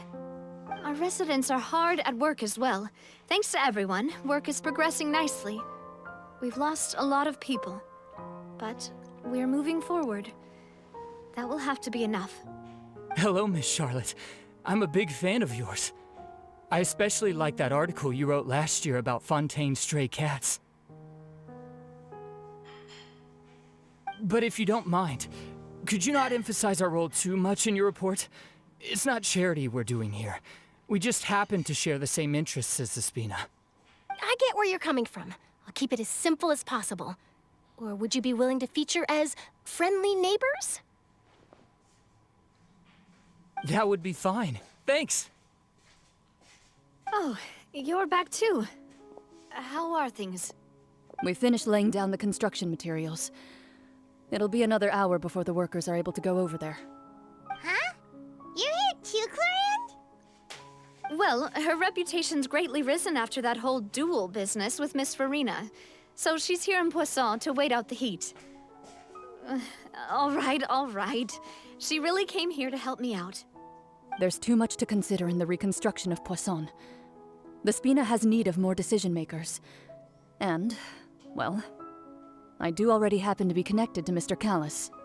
Oh, wait just a moment. Do you mind me asking a few questions? You know, about how you felt before the duel, about what it was like facing down a god. There's lots of exciting material there, I bet. Forget it. I'm sure you can find a better theme than that, Miss Charlotte. I see you're the same as always. Couldn't you do me a favor, for Navia's sake? Well, if we're talking about doing things for my sake, you might as well just take a few more photos of me. Or of the Traveler. It's better than wasting time persuading Clorinde, at any rate. Of course I will. I'm not gonna let him off that easy. All right, then everyone who wants to be in the photo, gather up. And smile.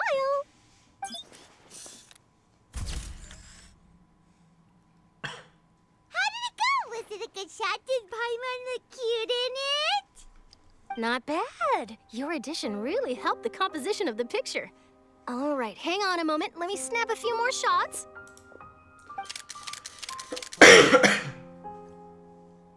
All right, that should do it. I'll be back here later anyway, so let's call it a day. You're very quick. Speed is of the essence when it comes to the news, and freshness is the key. Also, not to brag, but I'm pretty good at building connections. Who knows? I might eventually get that interview with you after all, Miss Clorinde. Wow, you really do have that never say die spirit. I'm impressed.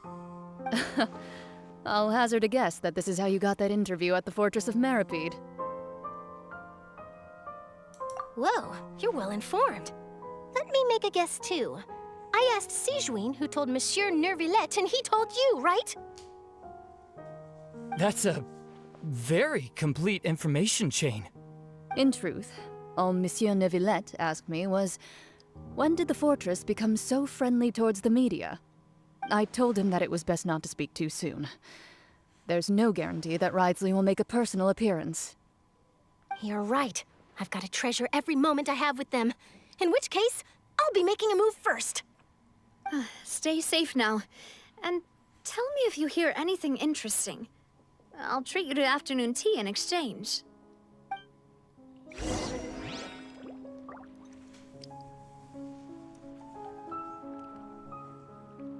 You seem curious about the fortress. Of course. That Ridsley. I still remember going down to the fortress to grill him for information on my father's case. Boy, did he take me for a ride. Without telling me anything, of course. But he did invite you to tea, didn't he? 2 large pots of it, in fact. It was good tea, though. I have to agree. The tea there is very good. Speaking of that, would you like to have some today? I mean, you've got time, right? Well, I'd be partial to some shortbread. Wow, it's like we've got a menu or something. Sure. Good. What flavor of biscuits would you like, Mr. Snezhevich? Me? I'm fine with anything. But I would prefer chocolate, should you have it. All right. Leave it to me. I'll go over the newly arrived supplies with you later, Mr. Snezhevich. We should be able to finish the preparatory work today. That works great for me. Huh. Is it just me, or did you get a new lipstick? I did. It was a gift from Sijwin. Want to give it a try? I think the color would suit you too. Vale, vamos ya para el otro lado. A ver qué nos cuentan en el fuerte.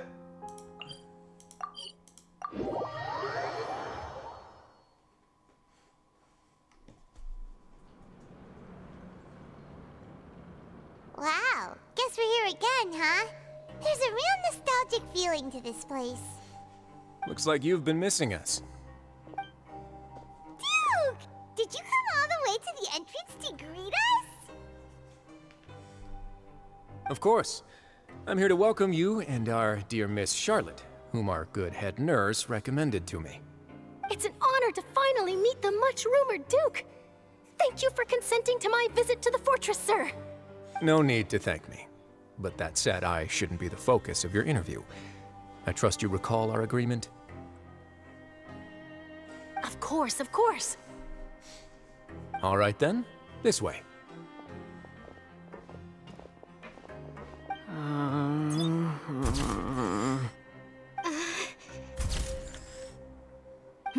Hey, no need to be so nervous. I've already taken all the photos we need. Miss Charlotte, do these pictures really need to be published on the cover of the Steambird? It would seem that Miss Lorvine doesn't want her face to appear beside that of Mr. Jurier, hmm? Sir, please don't say things like that. But it looks like dear Mr. Jurier denies it. Might this interview be very important to you then? No, I just... This is my first time being interviewed, and I'm very thankful to the Steambird for... Now, I might not look it, but I actually did meet Mr. Edwin once. And I'll be honest, I enjoyed chatting with you more. You've definitely got more of that genius vibe going on. The boat that brought about a miracle, the ark that saved the people. Why, you recreated a myth back there, like an emissary of legend. Still, if I might ask, where's that flying ship now? Huh! Looks like Charlotte's trying to get herself another exclusive scoop. I have to apologize, but that ship is presently in the bowels of our factory. I'm afraid it won't be easy for you to get a shot of it. Really? Well then in that case, could I have an interview with you to make up for that loss?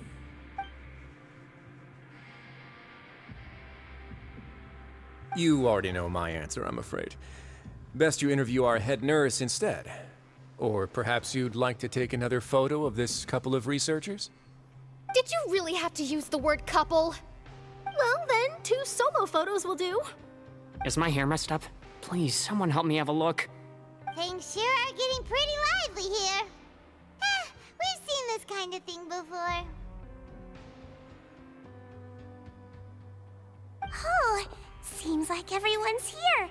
Would any of you like to try this new drink I came up with? Ah, Sijwin. Hey, Miss Charlotte. Why don't you, take some pretty photos of our head nurse? Sure.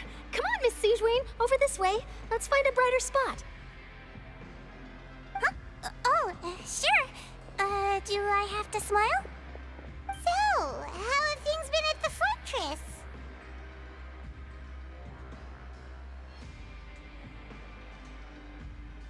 Same old, as you can see. Fontaine's undergone some changes, but this place is still more or less the same. Other than that flying ship, it got a tad too much attention, I think. That's why I decided to let the interview go through. We should direct more public opinions toward the behind-the-scenes heroes. Am I right, Mr. Jurier? Miss Lorvine?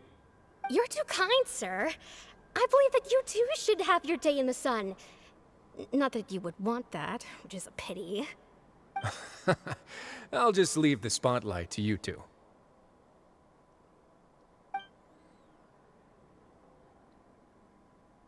I see. Lots of things happened that day, huh? Anyway, regarding that Harbinger, I'm not sure you remember, but his 3 young followers are still waiting for his return. He sure did win them over, huh? I'll tell them that there's good news and bad news. The good being that their boss seems fine, and the bad being that they must face extended sentences for abetting his escape. Oh, actually, what about you? Are things gonna change for you too? What change can there be? The fortress will keep chugging along, and so will my duties. As to what Miss Farina's departure will mean for the nation, and if our laws and governance will be transformed, we'll leave those to the folks in the overworld. Hey everyone, the photo shoot's done. Good. In that case, let's call it a day here. Thanks for your cooperation. Come on, Traveler, let's go. Till next time, everyone. There'll be a next time? Maybe. Who knows? I might write a story about the underwater factory next time. Until then. All right, last stop, the docks. Okay.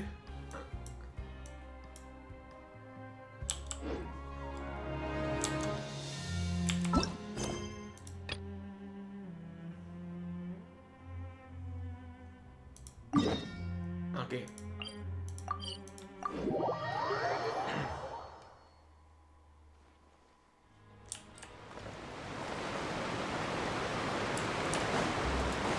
Prefiero ir por lateral.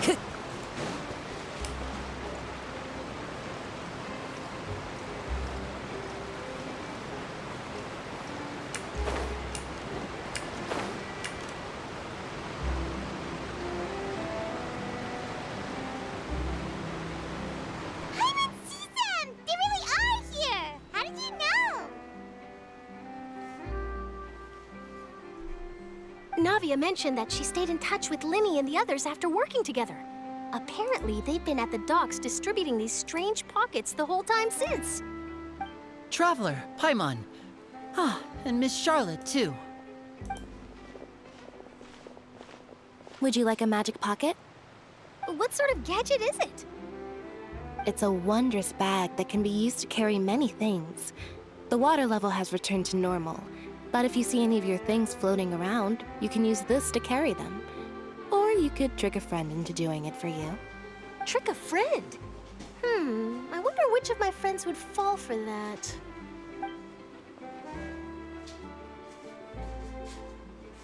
You could just make a friend like Fremine here. Isn't that right, Fremine? Is this what you meant by, I'll help you make some more friends? To be honest, that sounds pretty sweet. Could I have your contact, please?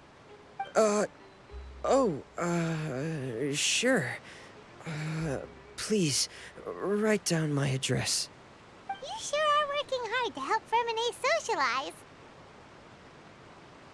He was the one who proposed doing this. He even wants to assist in our magic shows.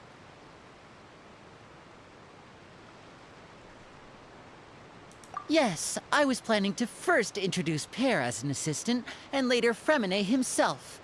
In the future, I think we can leave underwater escape magic to him too. That said, would anyone want to see a diver escape underwater? Oh, it'll work out. Every journey begins with the first step. He'll become a part of our show eventually. Lynette, could you come over? Miss Charlotte says she wants to take a picture of us. Got it. My, that Charlotte is rather perceptive. She got rid of everyone the moment she realized I had something to say to you. So, how have things been, Traveler?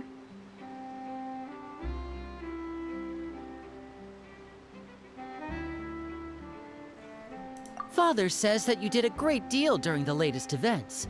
She's very grateful for your contributions to Fontaine. That's all right. We were more than happy to help. So, what's she doing now? Oh, I guess you haven't heard. Well...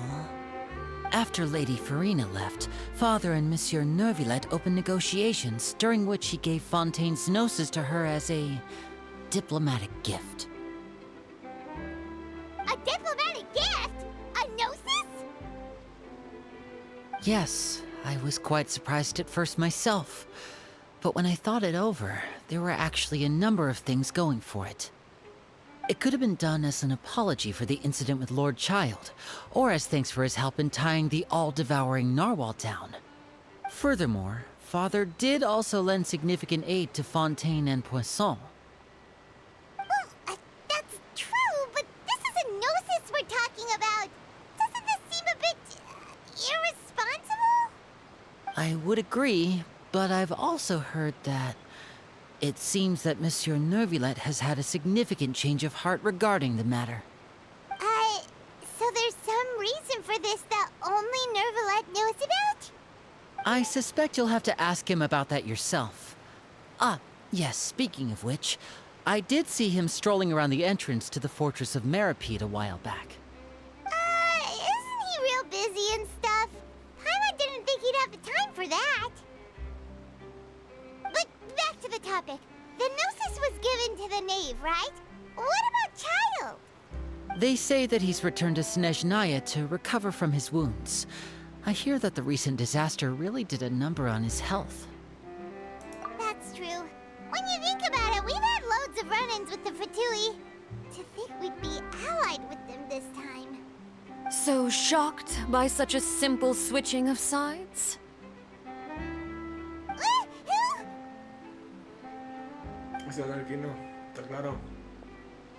Father!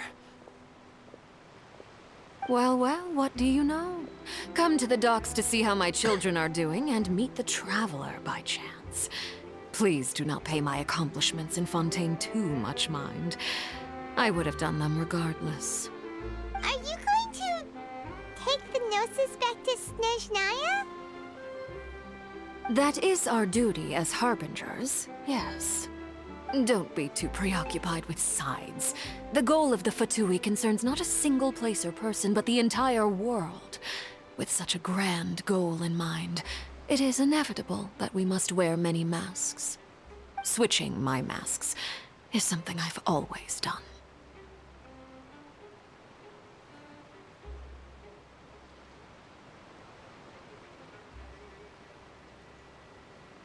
Well, that depends on many things. No one truly knows what the future holds. What good is honesty if you can't rely on it forever? As for you, I very much look forward to our next collaboration. Good things cannot be achieved alone, and you've proved yourselves to be great partners.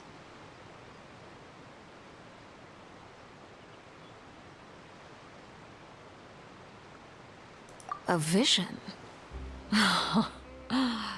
All right. I'll remember to return it. Thank you for keeping it safe for him this entire time. And that's a wrap for me. Huh? You're... Greetings, Miss Journalist. Hello. If I'm not mistaken, there are diplomatic channels I'll need to report to take a photo of you. That is correct. So forgive me, but I will not be able to serve as a subject in your article. However, feel free to write as much as you'd like about our dear magicians and our upcoming rookie talent. I will. The sea breeze is quite pleasant. I shall continue my walk while the weather remains so agreeable. Farewell. Farewell, Father. Oh, she has such an intimidating presence. I didn't even dare to take a picture. Thankfully, I've already wrapped up all my pre-scheduled interviews. Thank you all. This'll be more than enough for me to write about, I'm sure. Don't be too nervous. Why don't you take a magic pocket before you go? Here, Traveler, Paimon, you take one too. To move things about? That's right. Funny. I was giving out magic pockets when we first met too. And what do you know? I'm doing the exact same thing right now. So many things have happened, but the pockets are still the pockets. I guess this must be life. We will all follow our own paths, and serendipity will lead you to your fated friends. All right then.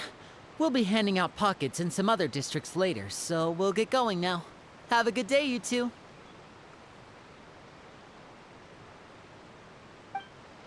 Well, guess we sent Charlotte, huh? Should we go see what Nicolette's doing? As long as he's not so busy that he doesn't have time to chat anyway.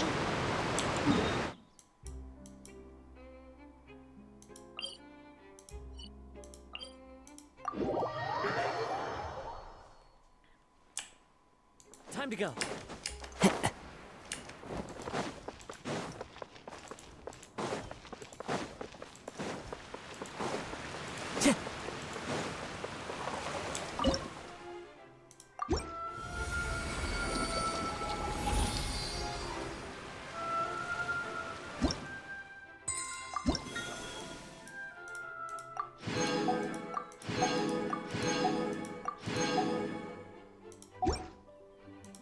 Antes de continuar, vamos a probar una cosa.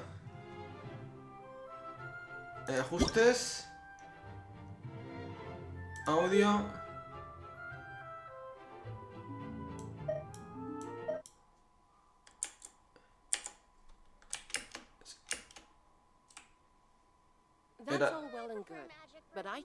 Era de noche, ¿no? Cuando no había nadie.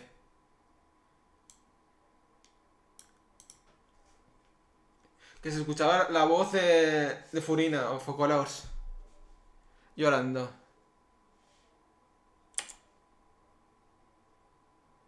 Ajustes, vamos a subir el audio. Volumen de la voz. Paimon, coming in! I think the next one's a... And I know just the tune to accompany them, if you wish to hear it.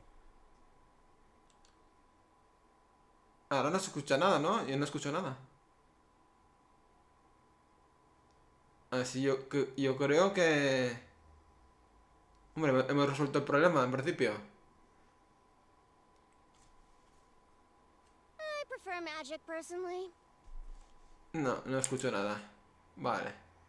Por lo menos yo no. Si queréis probarlo vosotros y a ver si podéis vosotros escuchar si aún se escuchaba los lloros de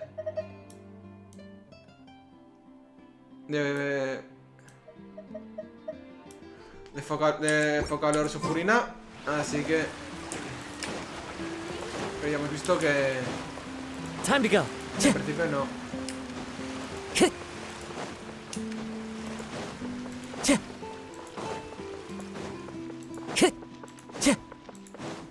The entrance to the fortress! Ooh, he really is there!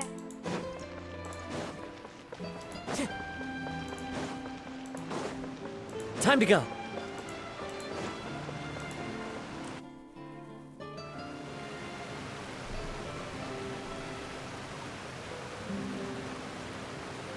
So, you really are here, Nicolette! Paimon didn't think you were going to have free time this hour of the day. Really? Oh, I suppose you must have met Mr. Linney. He took the time to greet me earlier when he passed this way. In any case, you came at a good time. I was just considering reaching out to you to set up a meeting, so I may explain some things that I haven't had the time to before. Aw, Paimon's glad that you remembered. Thank you for keeping us on your mind, what with you being busy and all. Alright, let's have it then. How was Fontaine actually saved? The whole business is still quite the mystery to us. It is strange how words can often leave a bitter taste in the mouth when it finally comes time to say them out loud.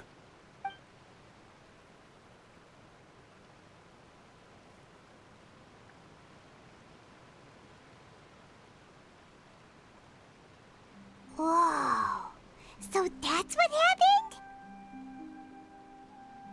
Focalor destroyed the divine throne of the Hydro Archon and restored your power to you, transforming you into a fully fledged elemental dragon sovereign! But Paimon still doesn't quite get what you did to save the Fontainians from dissolving. For me, the authority of the ancient dragons refers to absolute control over the hydro element. Fontanians were incomplete humans born of Egeria's use of the power of the primordial sea, with constitutions similar to that of mimics.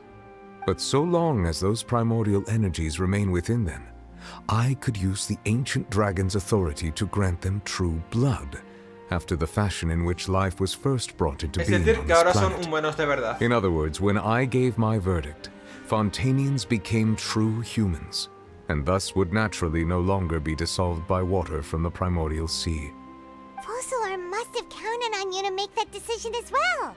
Your verdict was the key to making the prophecy appear to have come true while saving everyone.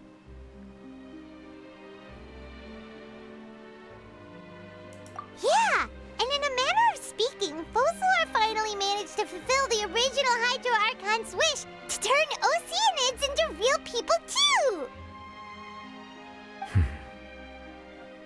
It seems from your expressions that you still have more things you wish to ask.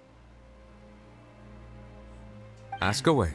I will tell you the truth as I know it.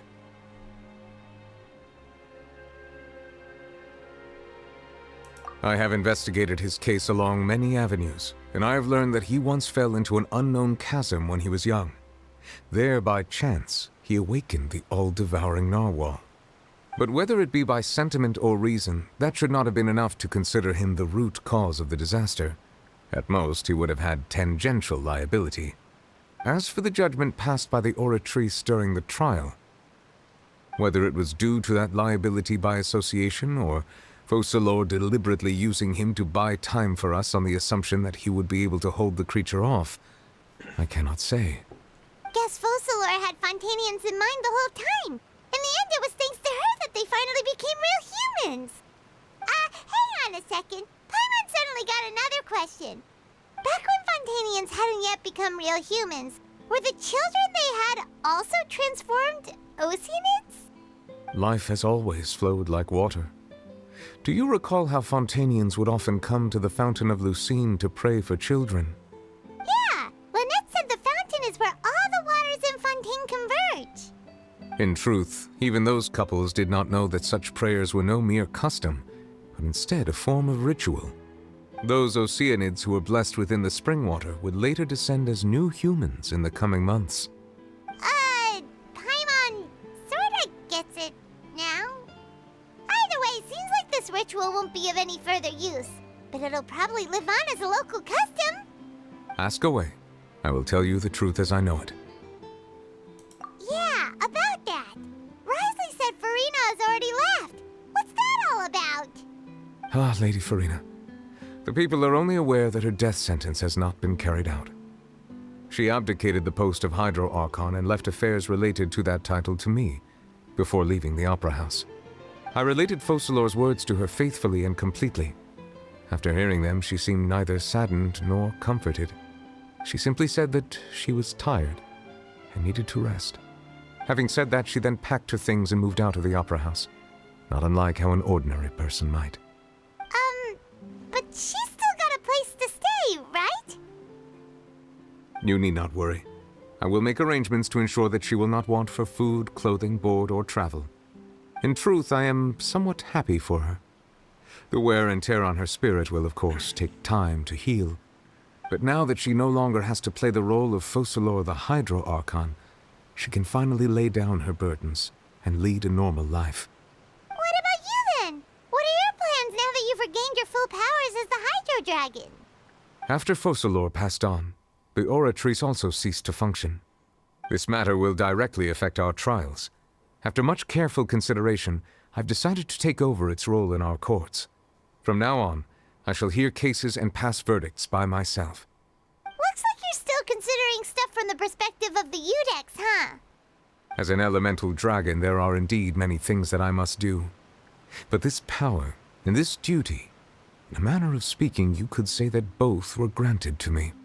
As such, before I attend to my other responsibilities, I must first and foremost continue to serve Fontaine as its highest judge. The duty of the Hydro Sovereign and the duty of the Udex shall coexist within my person. Additionally, the Hydro Archon's departure has brought about another problem, which is that the Opera House shall no longer produce indemnitium. That's true. That power was derived from the people's faith in the Hydro Archon, wasn't it? Wait, but the various mechs and machines in the city are all still okay. Where are they getting their energy from? As I am now, I have full command over New Musia, and it can serve as a complete substitute. Another reason why I cannot quite leave Fontaine immediately. Wow. This ancient dragon's authority stuff is really quite useful, huh? Ask away. I will tell you the truth as I know it. Oh, that's right! They say you've given it to the knave as a diplomatic gift or something! Leaving aside their intentionality, the two Fatui Harbingers have indeed done much for us during this crisis. Their sole remaining goal in Fontaine, at least at this point, would seem to be the Gnosis. The Oratrice has ceased to function. The Hydro Archon's divine throne is now no more, and I do not need the Gnosis's power. As such, it has lost all meaning for Fontaine. If the Fatui have impure designs, then we might as well accede to their request now, and avoid unnecessary conflict. What complicated considerations? Paimon thought you were just giving it to them out of gratitude to the knave and as an apology to Child. Ask away. I will tell you the truth as I know it. You will soon be heading to Natlan, I presume? I'm afraid that I have little talent as a travel guide, so all I can do is tell you what I know about that land. As far as I'm aware, Natlan can be said to be a nation of dragons. A nation of dragons? You mean like you? No, I suspect that I would not find myself welcome there. Unlike ancient dragons such as myself, the dragons of Natlan have undergone long years of development and evolution. Large numbers of them have entered a form of coexistence with humanity. Natlan is also the nation of war. War ravages those lands like an undying flame. There is one other piece of information I got incidentally from my negotiations with the knave that I believe may be useful to you. The harbinger known as the Captain has thrown his hat into the endless ring of war. The Captain. Sounds like a real tough customer. Seriously, everywhere you look, there's a Fatui Harbinger doing their thing. I suggest that you fully prepare yourself before going to Natlan. In the meantime, Fontaine's doors will always be open to you. Ask away. I will tell you the truth as I know it.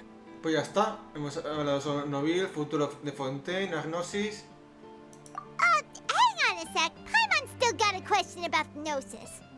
When we spoke to Linny earlier, he mentioned that your attitude towards giving away the Gnosis had clearly changed. We guessed that there might be some reason for it that only you were aware of. No wonder the House of the Hearth is the Fatui's intelligence division. They are certainly sharp. So regarding this specific issue, I was just getting ready to share something with you. What is it? In truth, I exchanged some further words with that lady named Skirk after sending you two back to the surface.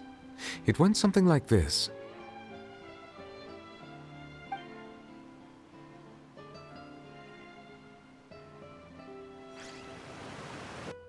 La conversación con Skirk tendremos ahora. Well, we're going to head topside to see what's going on. You hurry over soon as well, all right, Nervalet? Whoa! What next? The all-devouring narwhal isn't here, so I'm no longer getting any interference. I can finally catch the scent of your power, what it's made of. It is the authority of the planet's primordial dragons, but with something very similar to a god's curse mixed in.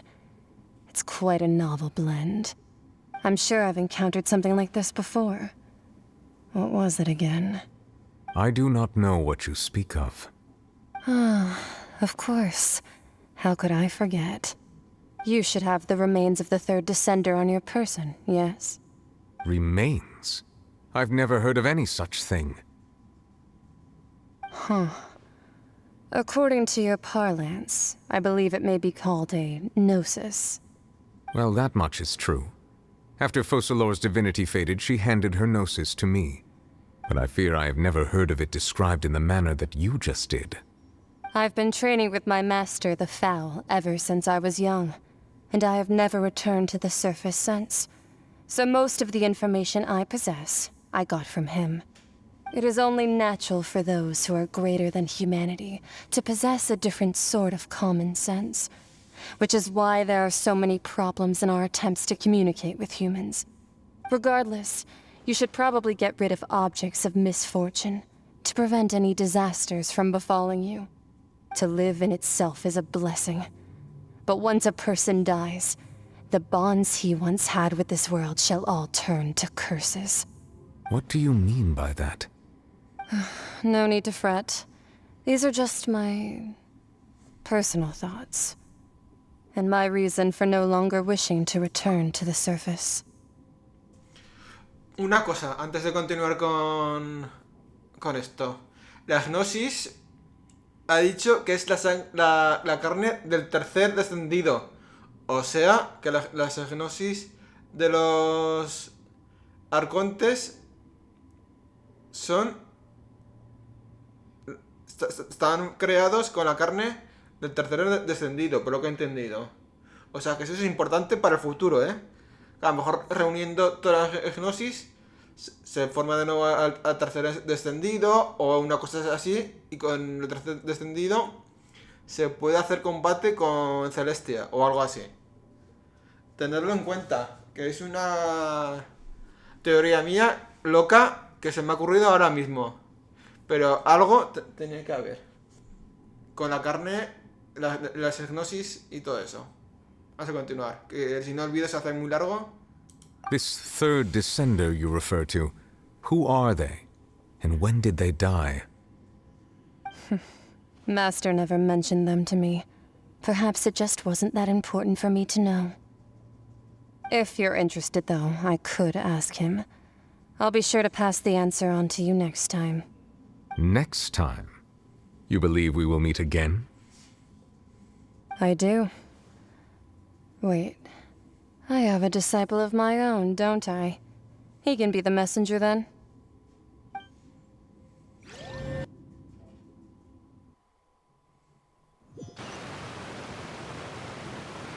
That's what she told me. Whether it would prove useful or not, I wanted to pass that information on to you. The remains of the third descender? So that's what the Gnosis actually are.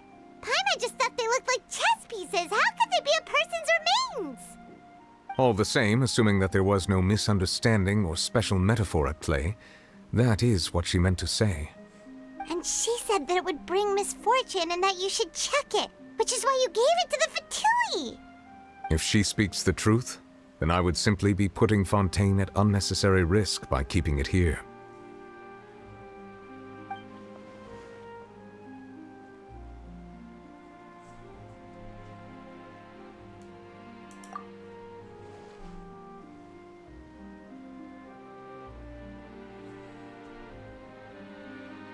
I had guessed that you might already be familiar with this concept, but I did not expect you to be one of them.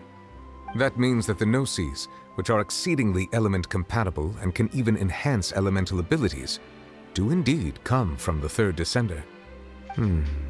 I wonder, does your body also possess similar properties? Sí. Like being able to use elemental powers without a vision. That does sort of count as special compatibility, right? No, let's not think about this stuff right now. It just feels creepy. Comparing the Traveler to the dead third descender and all. That's what you say, but this topic still feels like bad luck. Once Child recovers, let's get some more answers out of him. Or go look for his master and get the answers that way. I too believe it unwise to make too many blind guesses when information is lacking. The same is true of being at court. All right. Whatever the case, it seems like the crisis here in Fontaine's over for now. Yes. All of Focalor's efforts were for this moment as well.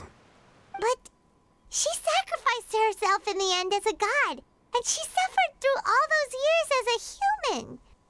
Was that really what she wanted? I suppose that would be the mystery of a god's will. I suspect not. But once in a while I too would guess that if wishes were like the clouds in the sky, they will one day return to the earth as raindrops. Life flows like water, and rain is the final answer. The water levels may sometimes tilt one way or another, but the rain falls fairly upon all. And what, ultimately, is the difference between the rains that fall upon all of us?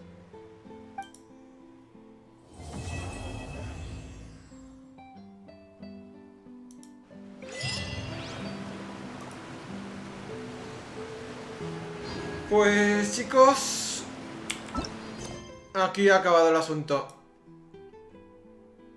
Hay misiones aquí del mundo, búsqueda en el mar de algas, Melusina cuestionadora, las misiones estas principales. It seems from your expressions that you still have... Ask away. I will tell you the truth as I know it. I suggest that you fully prepare... Vale. Pues chicos, con la vista del... esto lo vamos a ir dejando aquí. Muchas gracias por verme. Espero que os haya gustado el vídeo. Y todo lo demás. Dejar un like y todo eso. Muchas gracias por verme. Hasta la siguiente. Chao, chao.